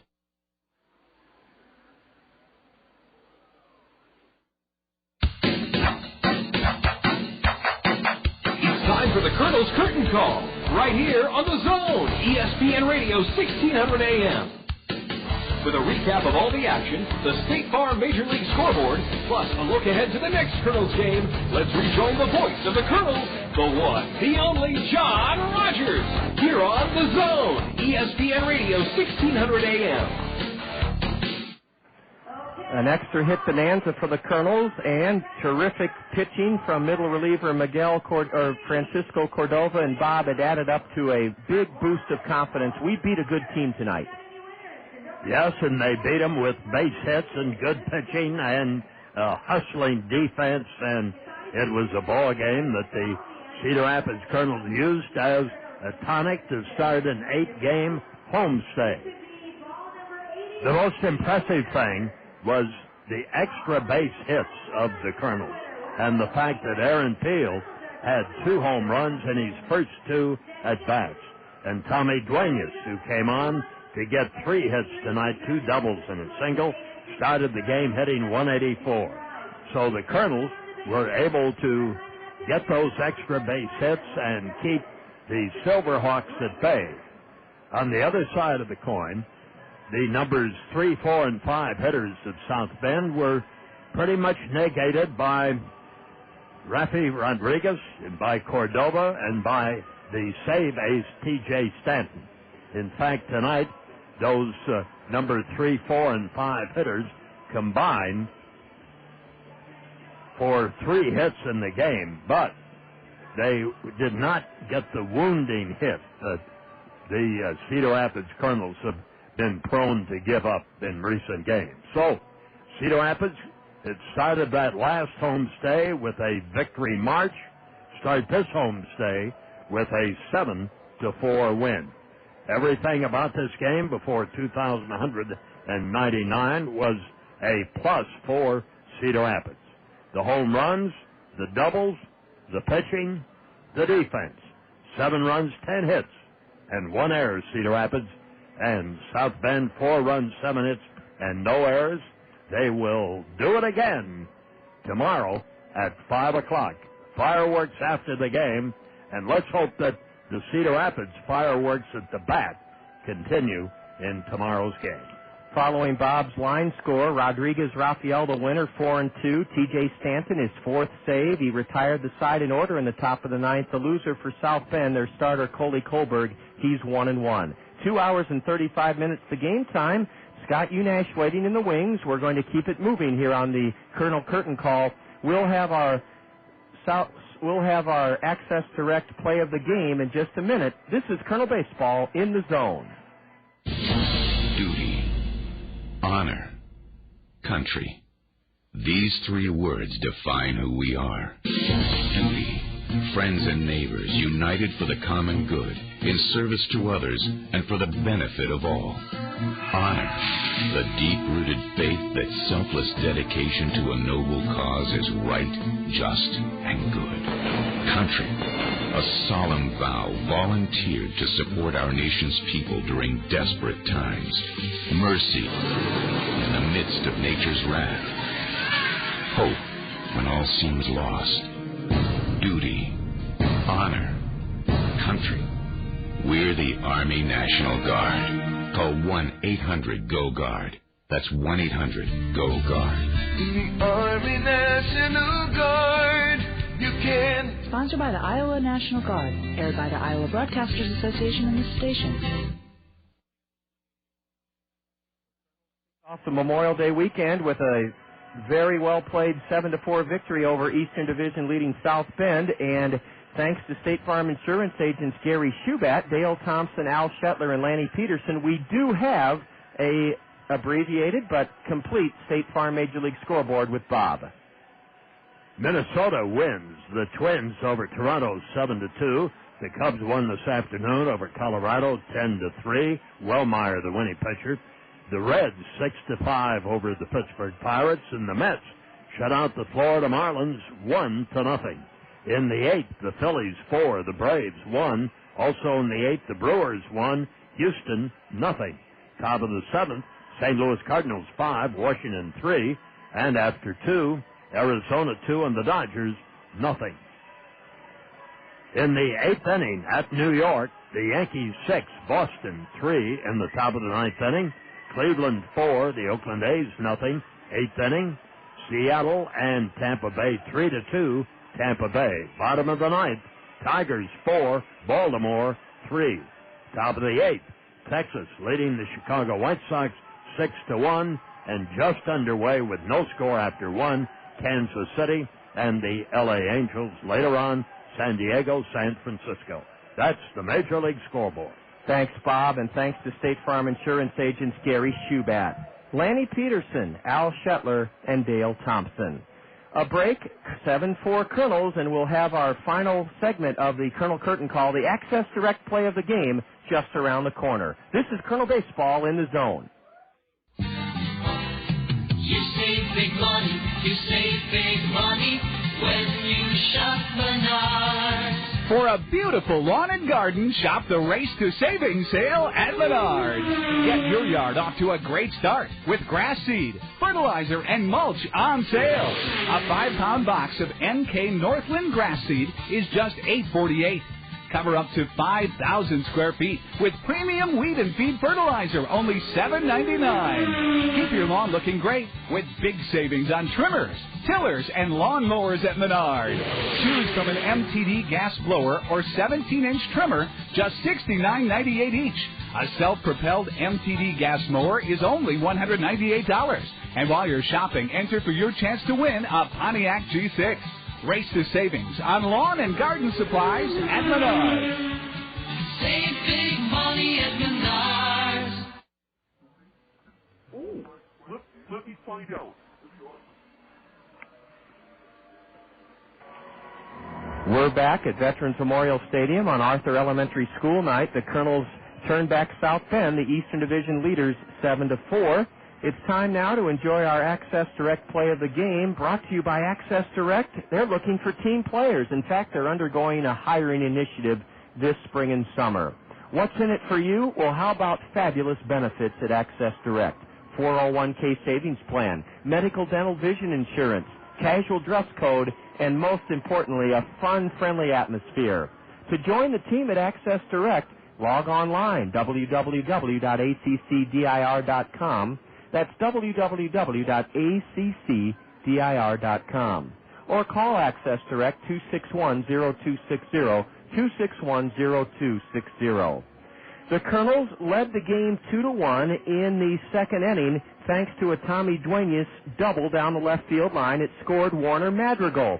It was 2-1 Kernels. Sean Rodriguez, the leadoff batter, stood in with 2 out, 2 on, with a chance to give the Kernels a bigger lead. Here's our Access Direct play of the game. Straight away as the Silverhawk right-hander delivers. A bouncer fair, past third, into the left field corner. Duenas scores, followed by Chris Walston on the third double of the inning for the Kernels. Sean Rodriguez mashed it fair, past third, and the Kernels have worn out that third base and left field line in this inning. And the Kernels took a 4-1 lead thanks to Sean Rodriguez's 2-run double. The Kernels had, among their 10 hits, 7 extra base hits this evening. That one by Sean Rodriguez came with 2 out in the second inning and made it 4-1 Kernels. The Kernels never looked back in winning 7-4. Tomorrow afternoon, Julia Jansen, Kernel broadcast assistant, will greet you at 4:40 with the South Slope Communications Triple Play Show. And as Bob said, between the end of the game and the fireworks, you can run the bases, the concession stands will be open, the Kernels will be down on the field to play catch with you or sign autographs. Fireworks follow tomorrow night's game. 4 o'clock is when the gates open, 5 o'clock start, and the South Slope Communications Triple Play Show at 20 minutes till 5 o'clock. For legendary sportscaster Bob Brooks, I'm John Rogers. Special thanks to in-studio engineer Sean Petty. 7-4 Kernels. Up next, Scott Unash at Hawkeye Downs for racing. This has been Kernel Baseball in the Zone.